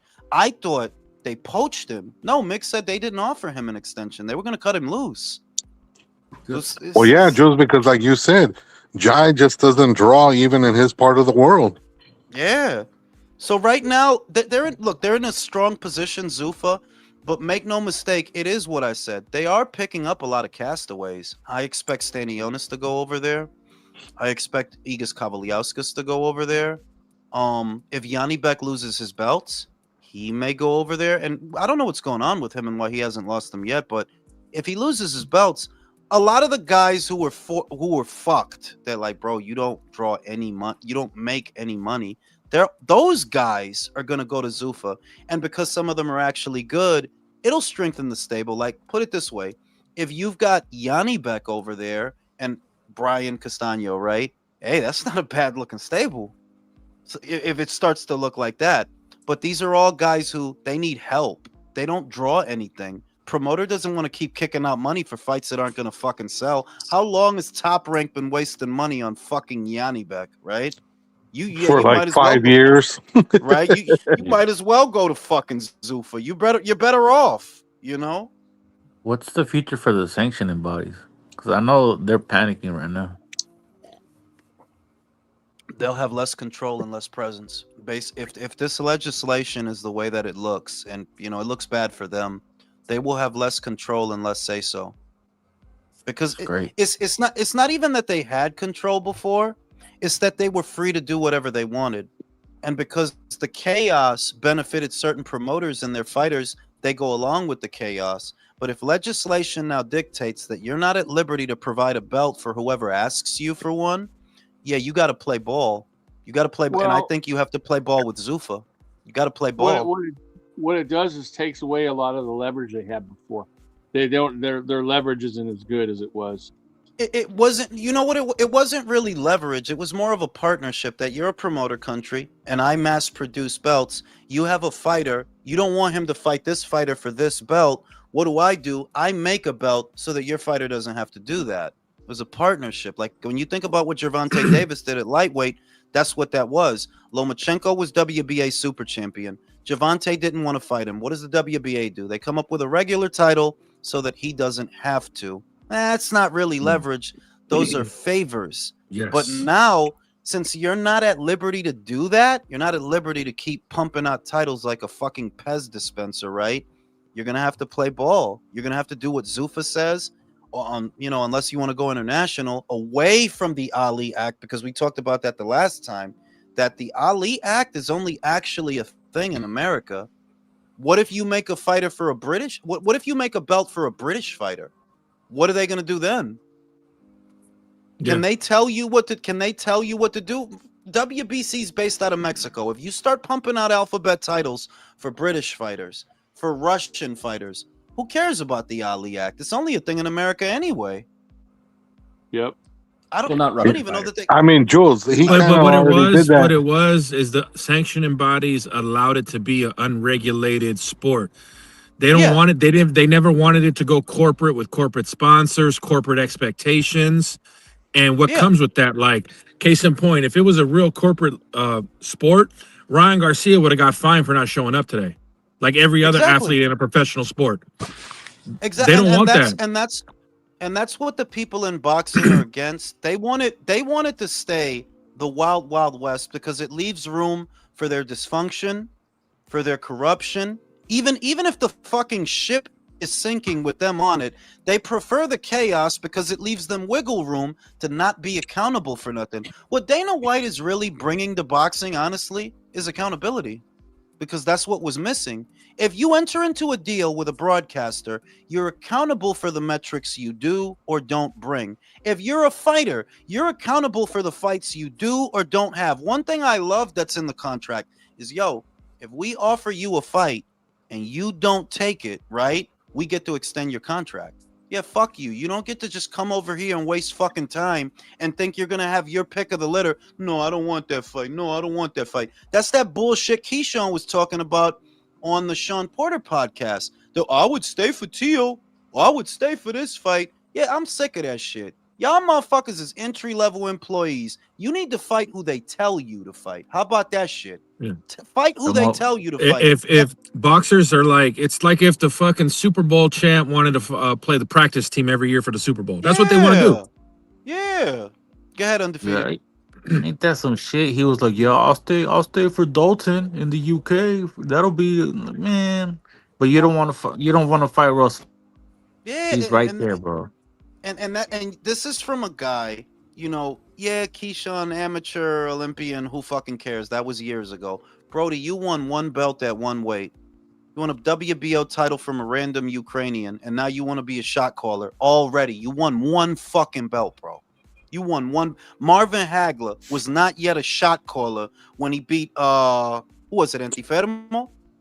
Or was it? No, it was Alan Minter. He wins the belt from Alan Minter. And even winning that belt and having all those fights, he was not yet a shot caller, and he had way more fights than you do now. But these fucking spoiled brats, yeah, I want to fight this guy. Yeah, fuck all that shit. Fighters need to go back to being treated like entry-level employees because honestly, that's what they are. Unless you draw 20,000, unless you can sell 300,000 plus pay-per-views, shut the fuck up. Shut up. Pretty much. You know what would be perfect, bro? Devin Haney to Zuffa. That'll be. I would love that because he get his ass That kicked. would be. Beautiful. You know why? You know what would be even? No, you know what would be even more perfect if they completely freeze him out and he never fights again. Oh, that'd be perfect. But you're right though. Devin going to Zuffa, Dana would do his best to get him beat. Yeah, no. The more perfect scenario is that they're all about waste, and this is honestly why I liken them to the Democrats, because you play a violin for every fucking boxer with a sob story. They all have sob stories. You don't understand that? They all have sob stories. This business is not sustainable if you're going to cave to whatever the fucking fighters want. What about the industry, jackass? There won't be an industry for these guys if you keep doing things this way. So I'm sorry, but no more $3 million guarantees. If you can't sell 300,000 pay-per-views, right, with an average guy, you don't need to be calling no fucking shots. Unless you can do that, kindly shut the fuck up, okay? Exactly. Congratulations, you could sell 10,000 in Norfolk. Can you sell 20,000? Until you can, shut the fuck up.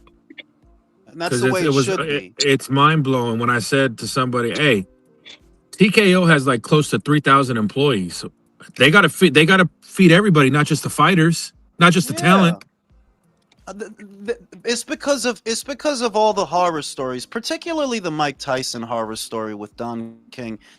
They expanded that to every promoter, to where every promoter's the bad guy, and the promoter's always the promoter's not always wrong. Mikey Garcia didn't sit out because Bob Arum is so mean. He sat out because he was scared of real work. That's why he sat out. But they played him the violent. Oh, Bob. Bro, he wanted him to fight Gamboa or Crawford. I don't see nothing wrong with that. If you don't want Crawford, okay, fight the fucking Cuban. But do your job. Do your Loma. job. Or well, that was different. Loma's not until after he already sat out for 3 years. But this is the shit I'm talking about. You got a guy, you get him in a contract, you've invested in his career, so that means you already spent money. So that when he gets to a certain point, oh, now you don't want to do the fucking job because the job is harder. You know what they normally do in that situation? They fucking fire you. You have a job to do. And the fighters don't want to understand that. They think they're always supposed to. They think they're always supposed to choose and pick. Oh, I don't want to do that. All right, then don't fight. Don't Exactly. fight. Don't fight. Because what, Jules, in corporate America, the higher you climb, the harder your fucking job gets, the more responsibilities.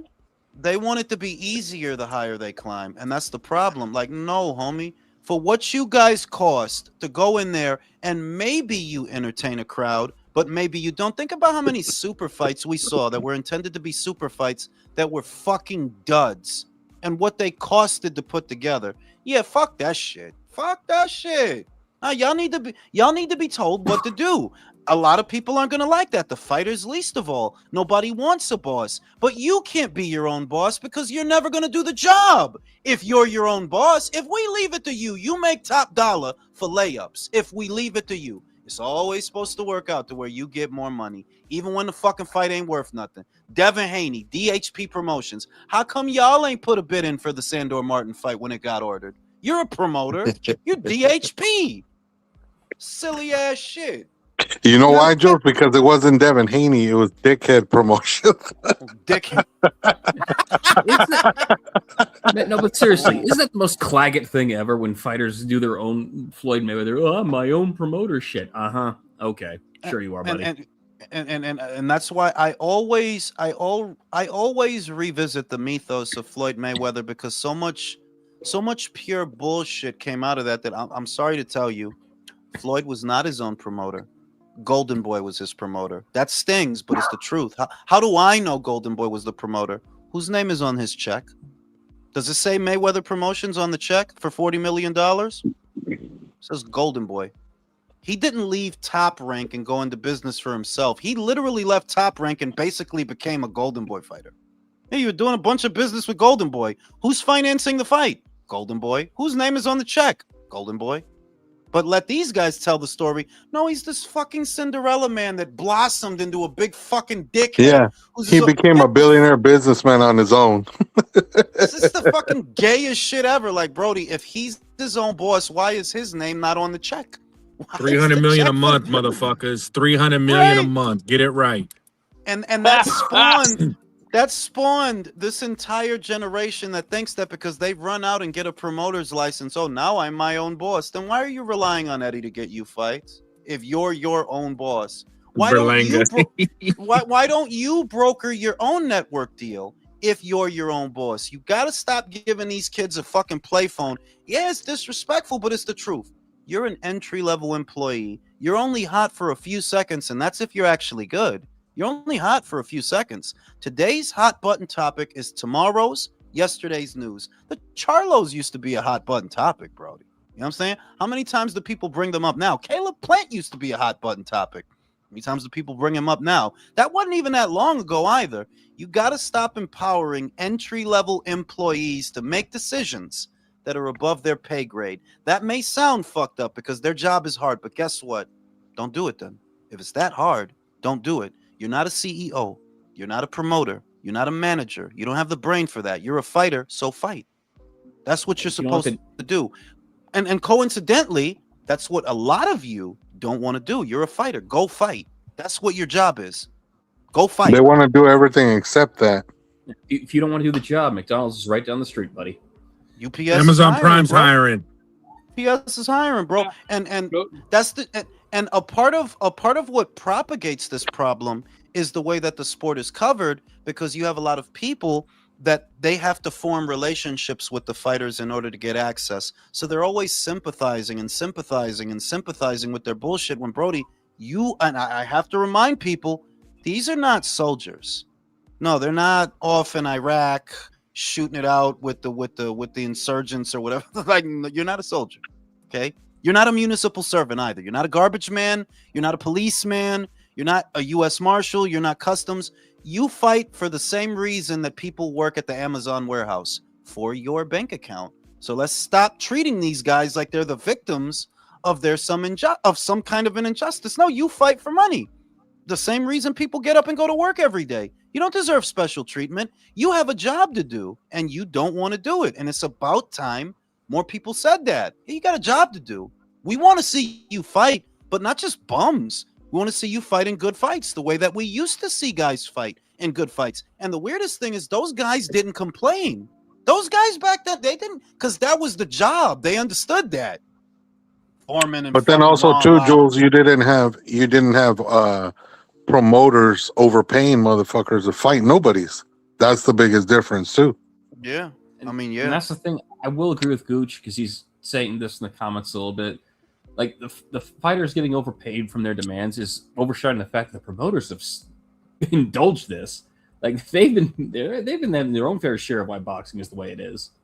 Yeah, but all right, fighters being overpaid is a byproduct of the fragmentation of the sport.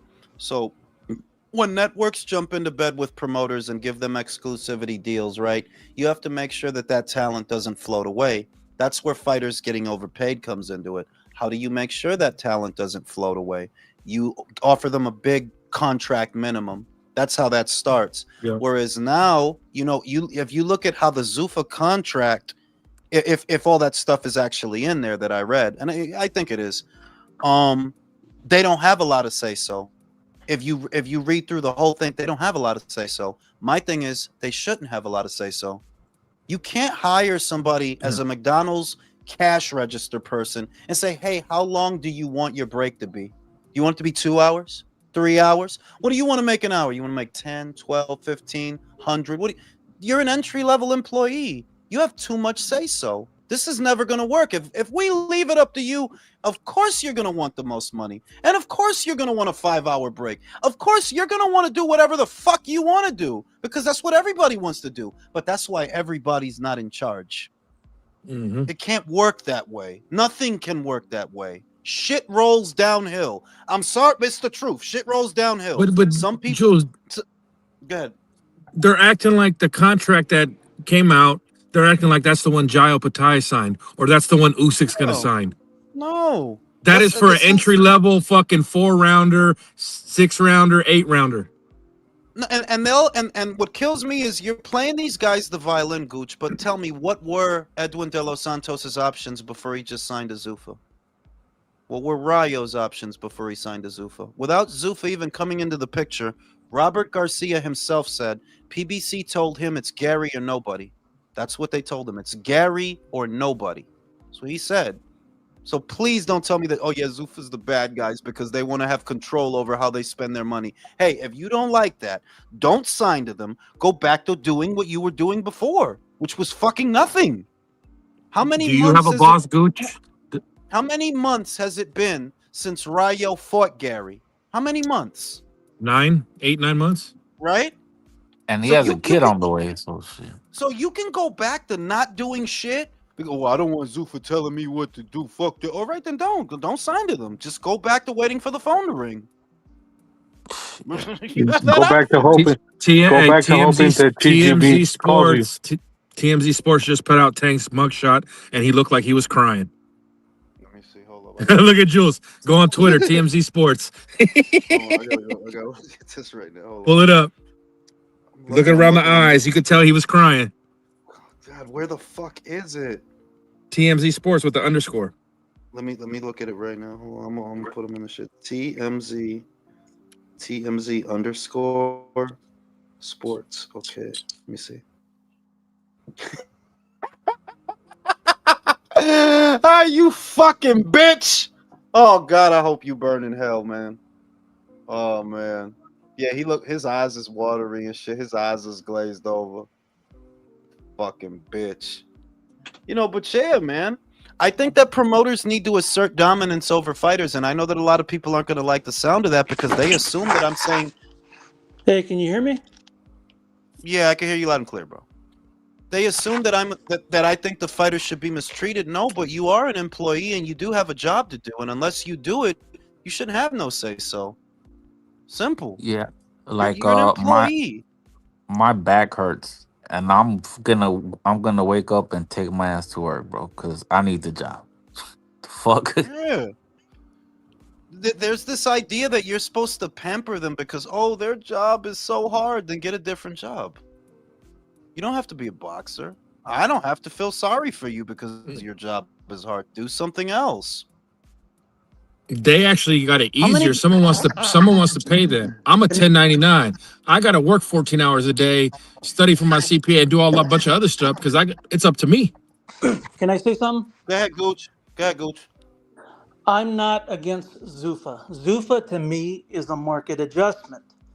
Everything you're saying, yeah, fighter purses were out of control, but I blame the fucking promoters. It's the promoters' responsibility to make sure all of their partners make money and to and to continue to have a market to sell your product.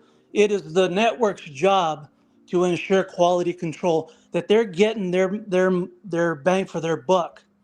Now, what you're saying is, yeah, like these guys got crazy. Fuck them. Put them on the fucking shelf. Don't put them on a fucking card. Let them fucking starve until they come back to reality. So if you ask me, first and foremost, the promoters fucked up. They were overpaying these motherfuckers, got greedy. They didn't care about the future of boxing.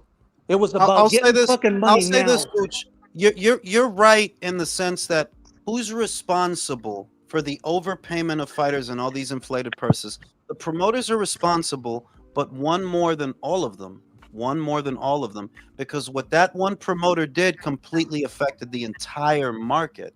When Al gets that Waddle and Reed money, right, and he starts kicking out these massive purses for these shit show fights, other fighters that are with other promotions are looking at that and they're like, yo, they getting paid that? The fuck y'all paying me? Now you're creating a problem for the other promoters, the other game in Yeah. town, because they have to pay extra to keep what they have. Since you're over there fucking off all these millions of dollars, all these other fighters want a piece of that action. What do you do to keep the fighters you have? Well, I guess I gotta But overpay these fucking guys. let's go even before that. Al Heyman was doing that shit to HBO, and what did HBO said? Get the fuck out of here. I'm not gonna fucking Yeah. deal with it. And you know what? Steven Espinoza is another one who's responsible for this Oh, bullshit. absolutely. Because he Absolutely. should have said, "Fuck you, I ain't paying for this shit." This is why I think the network should take an approach where, "Fuck you, sell me a fight." You know Yeah. what? And have the promoter say, like, look, this is the fight, this is the budget, this is what we think we'll bring. Nah, fuck that shit. I'm not gonna fucking buy that shit. Or yeah, you know what? I'll buy it. That's a true fucking that's a way to force these fucking promoters No, to but put together also, cards on a budget and but get the also fucking fighters to fall in line. the way the Zuffa contract is structured, right? A lot of people aren't going to like it. They're going to read through that and they're going to think, "Oh, this is a slave contract." No, it's not. You know why it's not a slave contract? Because you don't have to sign it.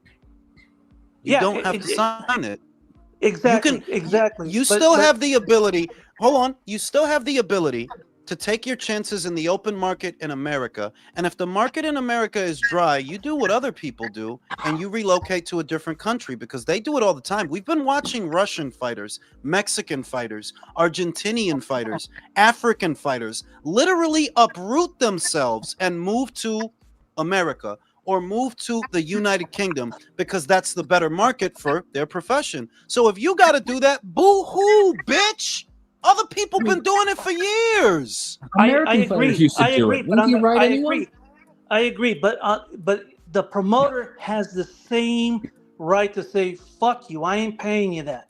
So now Zuffa, yeah, you know what? I like what it's doing for like the C and D fighters because they're getting paid more. So I love that. I think that's great. I think that's a good stepping stone for the really talented fighters to move up into the the other networks, where they can get really paid.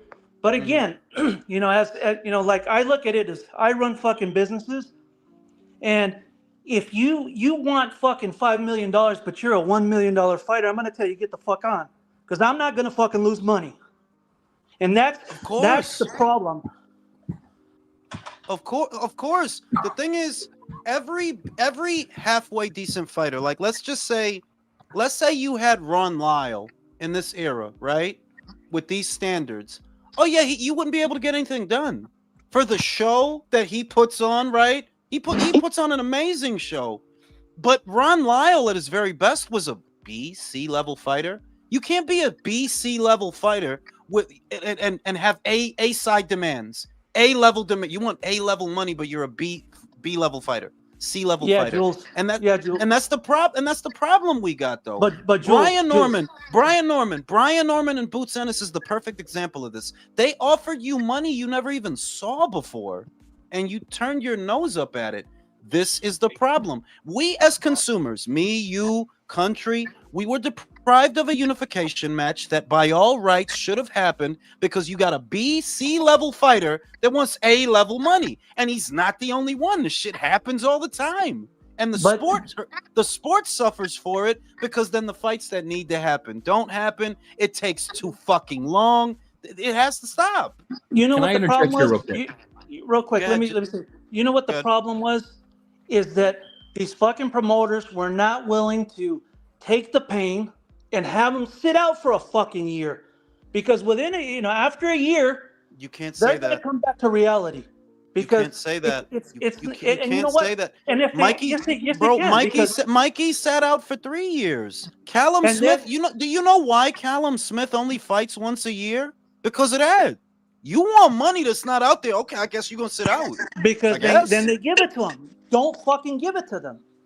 Don't fuck. I mean, I'm not gonna pay someone for something for a salary that they're not worthy of. I'm gonna say no, fuck you. I'm gonna move on. I'm gonna find the right person at the right fucking price, and that's No, what they need to do. They need to run a fucking business. Before I pass it to Jason, remember Undefeated a week and a half ago I told you pay attention to what Wood versus Warrington 2 sells. Remember I told you that? Oh yeah.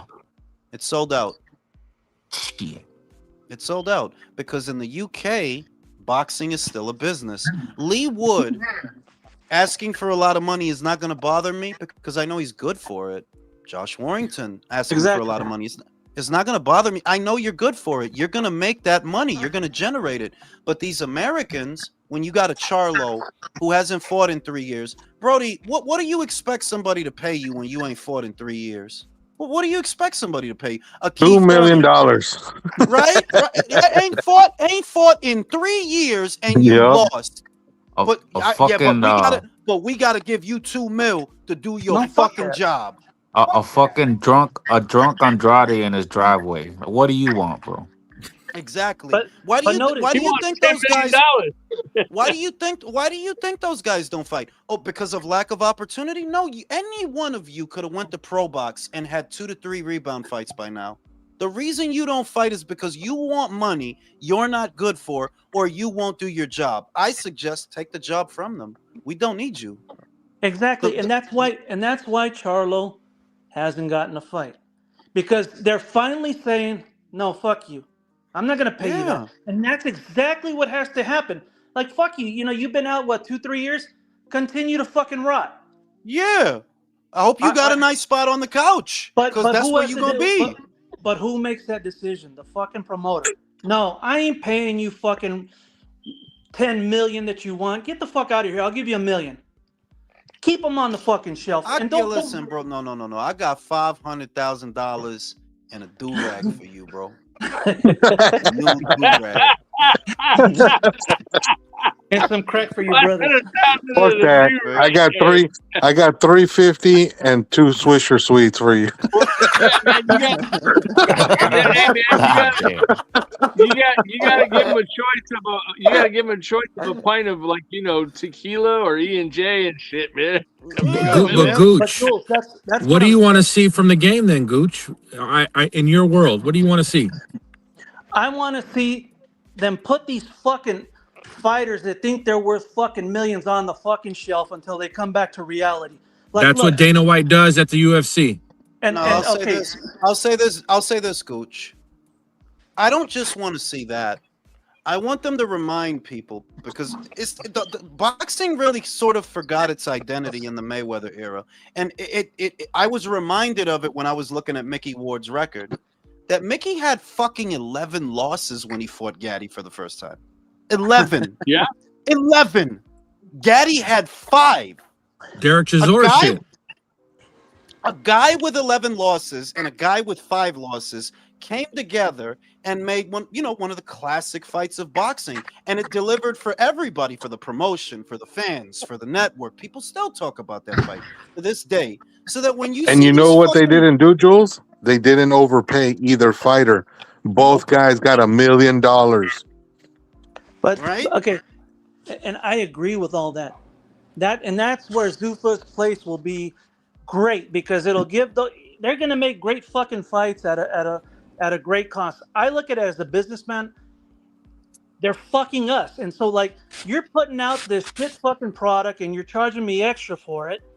Like fuck you. That's my it's a free market. I agree, and I'm not the type that'll play do the sob story for the fucking fighters. It's a business, and you guys have killed the fucking business in the United States. Look at where we're at.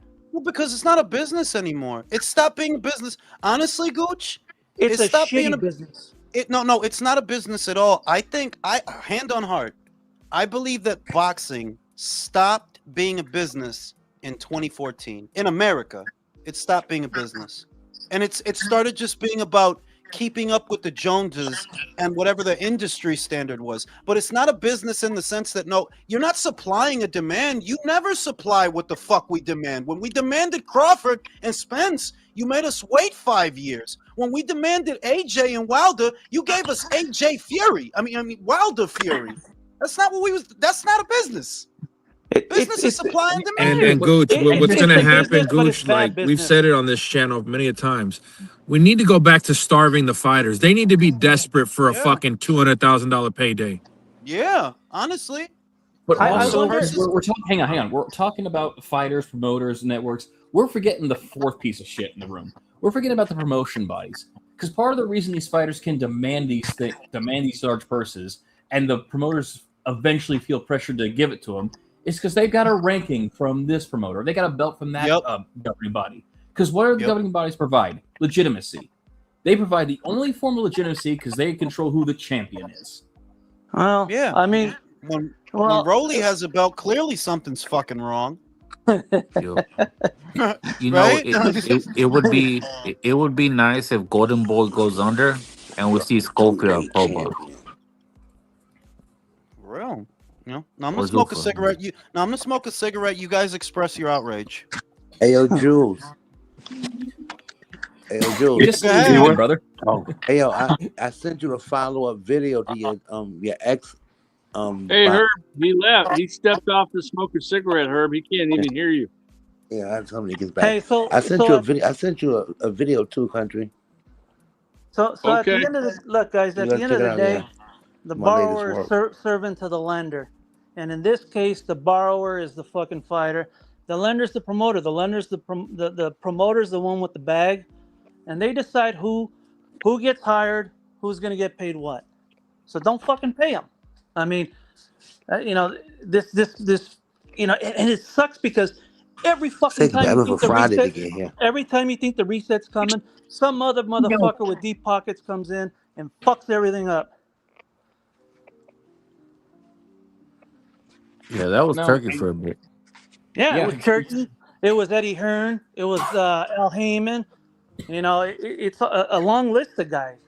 They're the fucking problem. I hear you, Gooch, but at the same time, it's like those guys come in right in time to give us this, even start giving us the fights we wanted. Because would we have gotten Fury Usyk without Turkey? Would we have They gotten? do that. Yeah, but they do that, and then they say, "Okay, now you got to pay this." Oh no, yeah, it's exactly. the- That's how the pattern Yeah. starts. But it Yeah. works all the time because we're always starved for fights. because we're dumb. I ain't gonna argue that. Yeah, but I'm sick of it. Like, look, I used to pay. Back in when I was old enough and I can afford a fucking subscription, I got HBO and I had Showtime for fucking boxing. So for fucking this was back in the probably early mid '90s. All right, for years I fucking paid that shit. When the Zone came out, I fucking bought that shit. ESPN Plus got boxing, I paid for that shit. You remember Epics? No, forgot about Epics. Yeah, I Yeah, fucking paid for fucking. that They shit. had So, they had I all the paid- Arthur Abraham fights. yeah, the super. I think it was the Super Six they had on there. Yeah, For the middleweight, I paid for all that shit. I paid fucking pay-per-views. But you know what? I'm fucking sick of it. Last year, towards the end of the year, I finally fucking said, like, fuck this shit. I'm not paying this shit anymore. I'm done. Like, you've squeezed enough out of me. Fuck you. You put on bullshit. Fucking. I paid for that fucking bullshit Tank fucking Lamont Roach fight. I paid for that bullshit David versus David fight. I'm like, no more, no more. Oh no, Gooch, I'm Did you with pay you. for Like, Danny Garcia's final comeback? Fuck no. I would have judged you if you said yes to that. Like, no, but I would Gooch, never I'm with you. forgive Like at a myself. certain before, I was like, oh, what kind of bum doesn't pay for fights? But now I'm like, I fly the black flag proudly now. Like, no, fuck you guys. You assholes robbed me enough. Like now I get to rob you, motherfucker. See how you like it. Hey, Jason, so you're on the side of the road with a sign saying, will not work to pay for boxing? Will not work, will not pay for boxing, We bitch. will not pay for boxing. Will stream for food. I get paid in my clicks, asshole.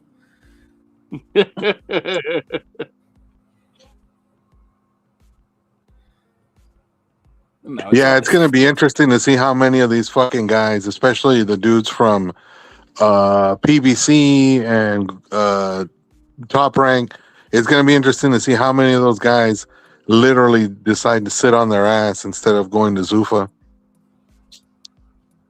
I think it's going to be more than we think for a while because Literally. we're full of boxers who think getting $500,000 a fight is a snub.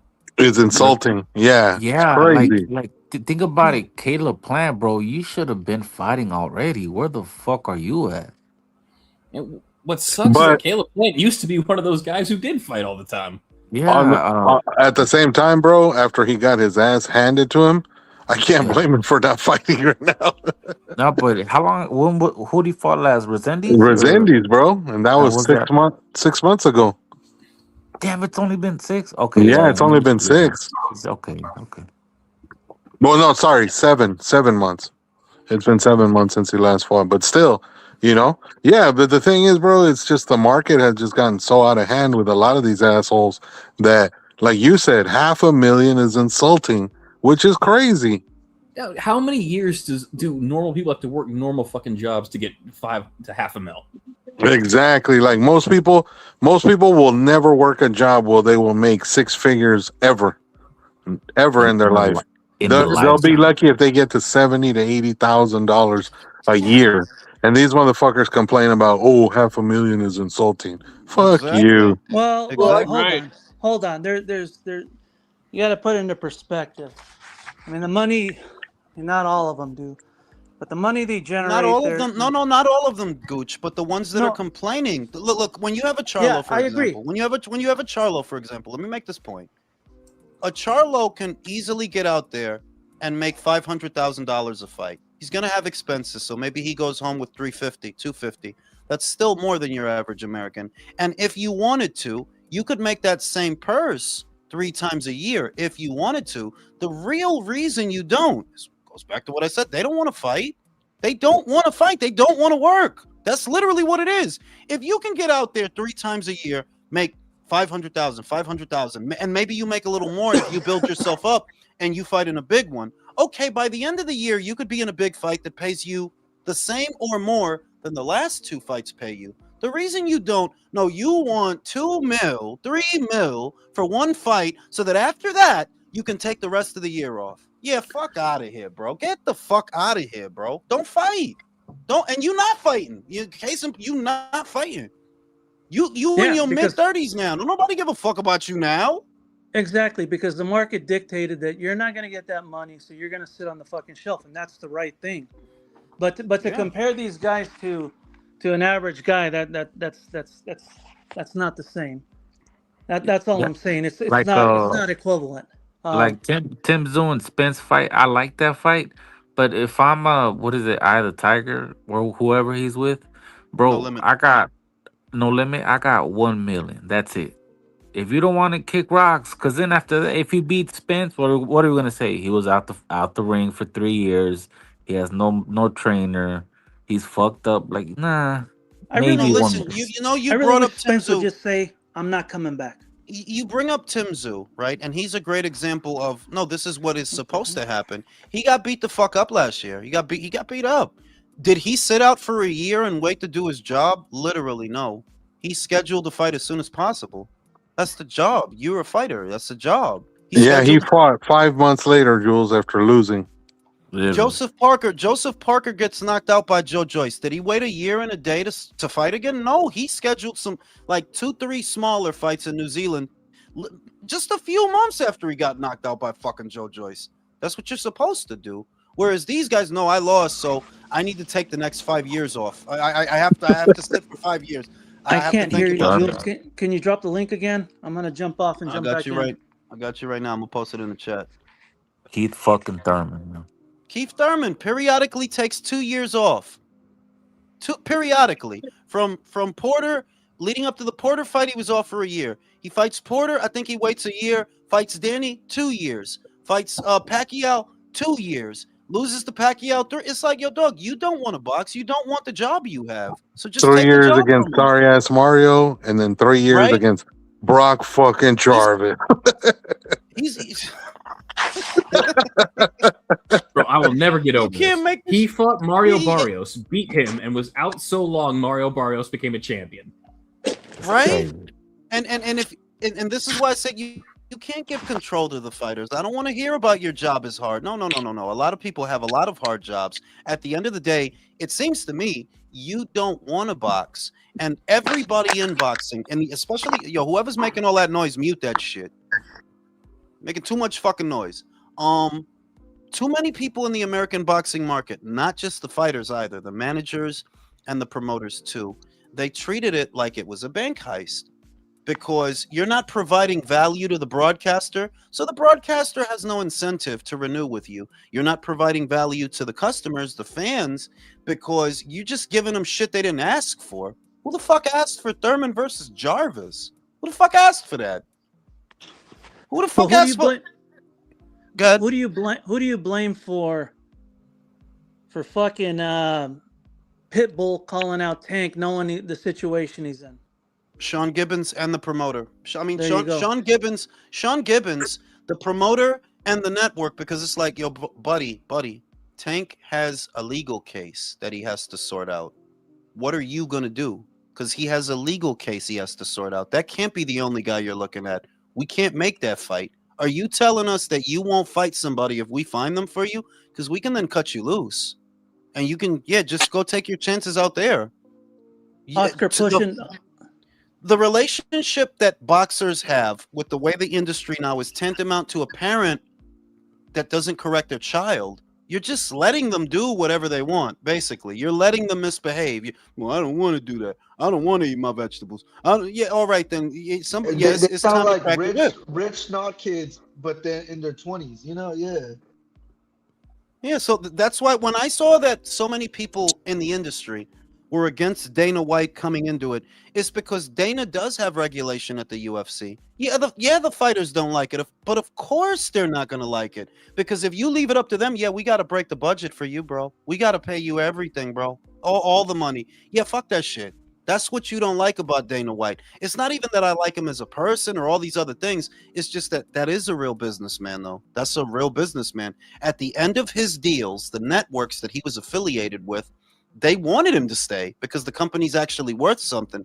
You guys, when your network deal is up, bye. We're good, dog. We don't need no more of that shit. We're all right. Get the fuck out of here. Get the fuck out of here. And the whole while, we as American boxing fans, why do you think we're getting jerked? We pay more than anybody for boxing. It shouldn't be that way. Fucking DAZN subscription in the UK, £100. We pay 220 something for the basic one, 400 for the one with the fucking pay-per-views in it. Yeah, that's some bullshit. That's some bullshit. Yeah, that's crazy. Get the fuck out of here. So that's what the market needed. It's a market correction. That's why the moment I heard this guy's coming over here, I'm like, Brody, it can't be any worse than what we've been dealing with. The price just keeps going up and up and up. This is not sustainable. So I welcome Zuffa. Price is going up and the quality is going down. Yeah. Fuck that shit. Is he perfect? No, of course not. But neither are you fucking guys. We did it the other way for a while, and we see it didn't work. Now it's time to do something else. Hey, don't get me wrong, Jules. Let me tell you, Jules, the last 2 UFC pay-per-views, They suck, bro. Trust me, them last two pay-per-views, the championship matches were boring as fuck. So like UFC had a problem with that. That's why thank God they abandoned the pay-per-view fucking model. I I wasn't gonna be spending a lot of money on on fucking shit like that. I saw Eddie and he was low key taking shots at Dana for that UFC card they had this weekend and Mhm, about the UFC how much they got paid off of the like off of everything. mhm. And it's like honestly, I don't give a fuck. Like they got paid whatever half a mil, whatever. Like I don't give a shit. Like that's their The money. oth- Like No, what he the fuck tried does to that say have that. to? Hey, Oh, that's he said, boxing. It needs to have a story. It needs to have a narrative. Okay, then, Eddie, what is the story and the narrative of fucking Lee Wood fighting Josh Warrington again? Oh, What is the narrative? take that Max Kellerman bullshit and shove it up your ass. Right. When Bring when in Anthony Kakache ducked your fighter, he was a world champion, he had a world title, IBF title. Anthony ducked your fighter to go fight Lee Wood that had not fought in like a year and a half, 2 years. What was the narrative, bro? What was the great story that was in there? Who was it? It's the shit I'm saying. It's too many hypocrites. It's too wild, wild west, and these fighters have too much liberty to waste time. Anthony Kakache should not even have been at liberty to do that sucker ass shit. You a champion. You gonna fight this guy, or you're not gonna fight. That's the way it should be. No alternatives. You don't have the alternative of running over there and doing the easy shit. This is your mandatory. You are a champion. If you don't fight him, there should be a penalty. There should be a penalty. The fuck you fought for that belt for if you ain't gonna defend it? So that you could be on easy street. Well, I gotta do. Yeah, we gotta do what we gotta do too. That's what you not understanding. That's the argument for all the sucker shit that these fighters do. They gotta do what they gotta do. Yeah, the network has to do what it has to do too. The promoter has to do what they have to do too. The business has to do what it has to do too. If we leave it to you, you will run this fucking thing into the ground. It can't But be that way. you're still blaming the fighters. It's the fucking Why are you? promoters Why are you, who make the deals. my It's the dude? promoters who make the deals. My dude, if Anthony wanted to fight Nunez, do you think he would have fought him? Then don't. Then don't fucking. Then I'm just no. saying that Put them you on the can't fucking stop. show. Don't make it seem like the fighters are blameless because we've already No, no, seen no. that I'm not saying. when two fighters want to make a fight, you know what happens? They make the fucking fight. Even I when agree. even when the promoter doesn't want to make the fight. They didn't want Spence to fight Crawford. They didn't want that. Oscar didn't want Canelo to fight Lara. But He you know what? didn't You know want why? that. You know why they did? You know why they did? They finally did the Spence and Crawford because it made money, and they always knew that. It's not the fight. Look, it's not the fighter who offers the contract. It's the promoters. All right. So number one, who's responsible for it is the fucking promoter. The fighters, the way they act is just a symptom of the fucking problem. The fucking And I promoters disagree. I don't do good disagree with business. that. I disagree with that because a lot of the Your times analogy, it's like, when the fighter wants a fight, look, the promoter wanted Stephen Fulton to leave 122 to go fight Brandon at 126. That's what the promoter wanted. What fight got made? The Inoue fight. Why? Because that's what the fighter wanted. okay. Well, okay. So like your analogy about asking the employee, oh, how long do you want your breaks or how much do you want to make? Who do you blame? I blame the employer because you don't ask those fucking questions. You say, this is what it is, take it or leave it. Okay, you're right. So it is the Listen, promoter's I'm not saying, responsibility. and I'm not saying that the promoters are blameless in this. I'm just saying that if you leave it to the fighters, they will never do the job. And what Don't leave has it to happened them. in boxing, what has happened in boxing is a lot of the decision-making process has been entrusted to people that don't want the job. Then they need to They don't go. want the job. So you Then need. So I'm saying. So my solution is you need to rehire. You need to hire a new staff. We don't need these fighters. No, we don't need Thurman. We don't need Charlo. We don't need Andre. We don't need none of them. Hire a new staff. I got two questions for you. Good. The first one. Don't you think Zuffa is signing these guys to have them be the main event and draw attention to their undercards as a Zuffa? And then eventually, if these guys decide to sign and they can get them at a good deal, good. If not, you know, let them go on their way, and then I, I by think that time, that's Zuffa's built. I think that Zuffa, I think that Dana and Nick and Turkey, all these people, I think that their priorities are in order as such that their focus is delivering metrics to their broadcast partner more Hmm. than delivering a belt to a fighter or a purse Yeah. to a fighter. They know who is the priority. We have a Hmm. 7-year deal with Paramount. Our priority is delivering to Paramount. The fighters and all these people, you take a back seat to that. That is the relationship that matters. We don't give a fuck if Yeah. you don't like us. That is what matters. So when you think about it in that pyramid, right? It's just about putting on fights that people will watch. That's their response. We got to put on fights that people will watch. Maybe adding a belt helps. Maybe it doesn't fucking matter. But our true responsibility is to deliver to our broadcast partner. And that's what the people in boxing, right? Especially in this country, that's what they always put in. That's what they put in the backseat. No, because the job. No, because the fighters. No, because it's No, that's the way dangerous. it should be. You You know, got to when satisfy your yeah, customer. fucking broadcaster is giving you a budget annually to deliver them something, and instead you focus on delivering the fighter something. No. That's not going to work. That is not going to work. The fighter's not the one delivering you the money. They are. Who's easier to replace, the fighter or the fucking broadcaster that's giving you an annual budget? So that's the priority. And I think Zuffa's not worried about, oh, we gotta get this specific fucking belt. We got to do this specific fucking shit. No, I think that their priority is we have to deliver value to Paramount. We have to Hmm. deliver metrics to Paramount. However, we have to do that. We have to do that. But that is what we have to do. We have to maintain that relationship. These guys, bro, y'all is the staff, homie. Y'all the staff.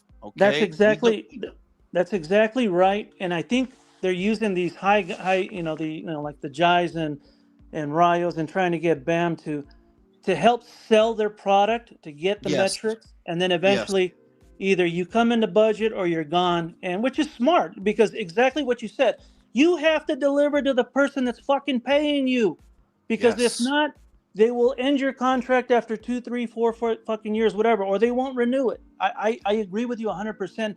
And it's smart. It's smart because, like you said, they're taking advantage of a weakness right now in the market. Bring in some of these guys, get Zuffa fucking pumped up, and then eventually, when the brand is doing well, okay, you guys got to fight Yeah, for look, this, or you're gone. you use the familiar faces because people are getting married to ideas, and we had this conversation 2 weeks ago. I don't know if you heard it when we had it, that people are getting married to ideas. A lot of people got married to the idea that, oh, I thought Zuffa wasn't going to sign guys with sanctioning bodies. I thought Zuffa wasn't going to work with other promoters. I thought they weren't going to get guys that have belts. I said, you know what, them signing Jai Opataya is a complete paradigm shift, so don't get attached to any ideas. It looks like what they're doing now is whatever they have to do. Yes. You need brand trust. You need people looked at that like, you see Eddie Hearn saying it. You see Oscar. Oh, that's a contradiction. That's called adapt or die, you dumbass. That's what that's called. Exactly. That's Man, adapt I don't or want to hear die. shit about. I don't want to hear shit about them signing a Jai Opataya. None of you motherfuckers were signing him or getting him fights. You couldn't get him a unification Exactly. fight worth a damn. Like, fuck off. And I'm a big fan of Eddie Hearn. You know what I mean? Like, I'm a big fan of Matchroom. But what's reality? Reality is you didn't offer him an extension. That's what Mick Francis said. So who Yep. fucking cares if Dana's contradicting himself? He offered him the contract that you didn't offer him. He got him the unification match that you didn't get him. Explain it to me, Ed. How That's the fuck did they get crazy. Noel Michaelian to be his first fight when he's been with you for 2 years? The smart thing to do is to change your mind rather than go down with pride. There you go. There you go. That's crazy though, because you said what, they didn't offer him that shit. What? Where the fuck was he Yeah, supposed to go? To the Brody. PBC? I Like thought. what? You know what I thought? I thought they stole him. At first, what I thought was, oh, Dana poached him. No, Mick Francis of Tasman Fighter said they didn't offer Jai an extension. Matchroom was just going to cut him loose. I saw an interview with Frank Smith, the CEO, and that's what he basically confirmed it. Like, yo, we couldn't do nothing for him. Awesome, So understandable. so Whatever. wait. So why did offered him then? Where's his broke ass? Well, he's spending it too much on that sugar I mean, burger. well, I mean, really, like going to Oscar wouldn't have been a leg up anyway. But the idea is, don't worry if Dana contradicted himself because you guys do that enough on your own. Smart business.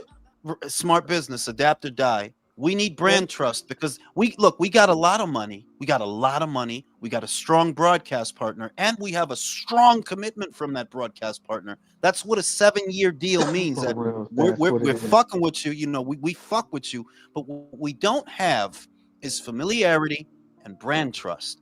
Yeah. Yeah, we can get a Boachuk, we could get a Rayo, but these are not the guys.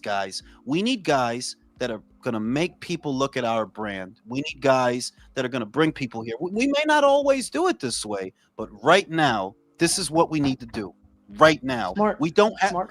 we don't have the tournament format yet. They already said that those fights on that first card were not the tournament. It hasn't even started yet, right? So while we're sorting this out, yeah, let's get some guys because we got to do some shows. We got to get the ball rolling. It's like that thing they say that you can't wait for the perfect moment. You have to make the moment perfect. Yep. You can't. And If you here's- wait for the perfect moment, it'll never fucking come. It'll never you know? come. Ain't that the truth? And if we ever get to the point where we get to what I think Dana's biggest problem is, where the brand gets big enough that he can pay top end money and he doesn't, well, oh well. Like I said this a while ago. Tomorrow's problems are tomorrow's problems. We got problems today. Yeah. Yeah. I got a And that's second the question thing, too. for There's you. a lot of box. Oh, go ahead. My bad. I got a second question for you. Don't all ranked fighters pay the 3% regardless if it's Yes. if it's a championship fight or not? Yes. Yeah. Yeah, that's true. Because you have to. Because it's almost like a registration fee. You know. Yeah. You have to pay for them to recognize you in the contests that you're having. You have to pay just for that. And to it's be 3%, there. right? Across It's every 3% time. of the purse. 3% of the Okay. purse. Yeah. And you know that sometimes it's more than that. You know it is like, bro. Sometimes for you to get the treatment that you want, that you know what kind of racket that shit is. You know what The brown Mauricio. paper bag. Yeah, you know what kind of racket they're really running. That you know, if you want to shoot up 2 spots in the next fight, you know what I mean? It's that kind of racket. So it's like, look, you got to do what you got to do, and what they've always been against about Dana is he runs a tight ship at his UFC. They don't want boxing to have a tight ship. They want the wiggle room to do all their stupid shit that fucks the sport up, that waters it down. Yeah, let's have a super and a regular and an interim and a goal. Yeah, get the fuck out of here, bro. Get out of here with that shit. I mean, look, Dana White would never bring in like a Manny Pacquiao age dude to fight for a belt like that. You know, I don't see someone like DC, him telling DC to fight the Don't they want Conor heavyweight Ben to come champion back? or something. It's not that. If fiscally, because it's all centered, the ends have to justify the means. If there were an audience for a damn near 50-year-old Manny Pacquiao to get out there and fight these young guys, then you got to do it. You got to give the audience what they want. The thing is, nobody actually wants that, so it shouldn't be happening. No one should be financing it. Manny, you should be retired. Nobody wants to see you fight, let alone against these bums. Let alone against these bums. And I already said it. Look, you could respect Manny and all of that, but the only reason you're still out here is because you're looking for low-hanging fruit. And you looking for low-hanging fruit should not cost anyone $75.99 because that is all you're doing. You're fucking Mario Barrios. Yeah, I got to give you damn near $80 to see that shit. And then you versus Rolly. Oh, what's that? Another $80? Wait. Fuck Remember outta that? here. Wait. Remember Keith Thurman versus Mario Barrios? That pay-per-view. That was a pay-per-view. There were so many silly decisions that catered to no audience whatsoever. No audience wanted Thurman versus Barrios, which is why no one bought it. But how the fuck does a fight like that even come together then?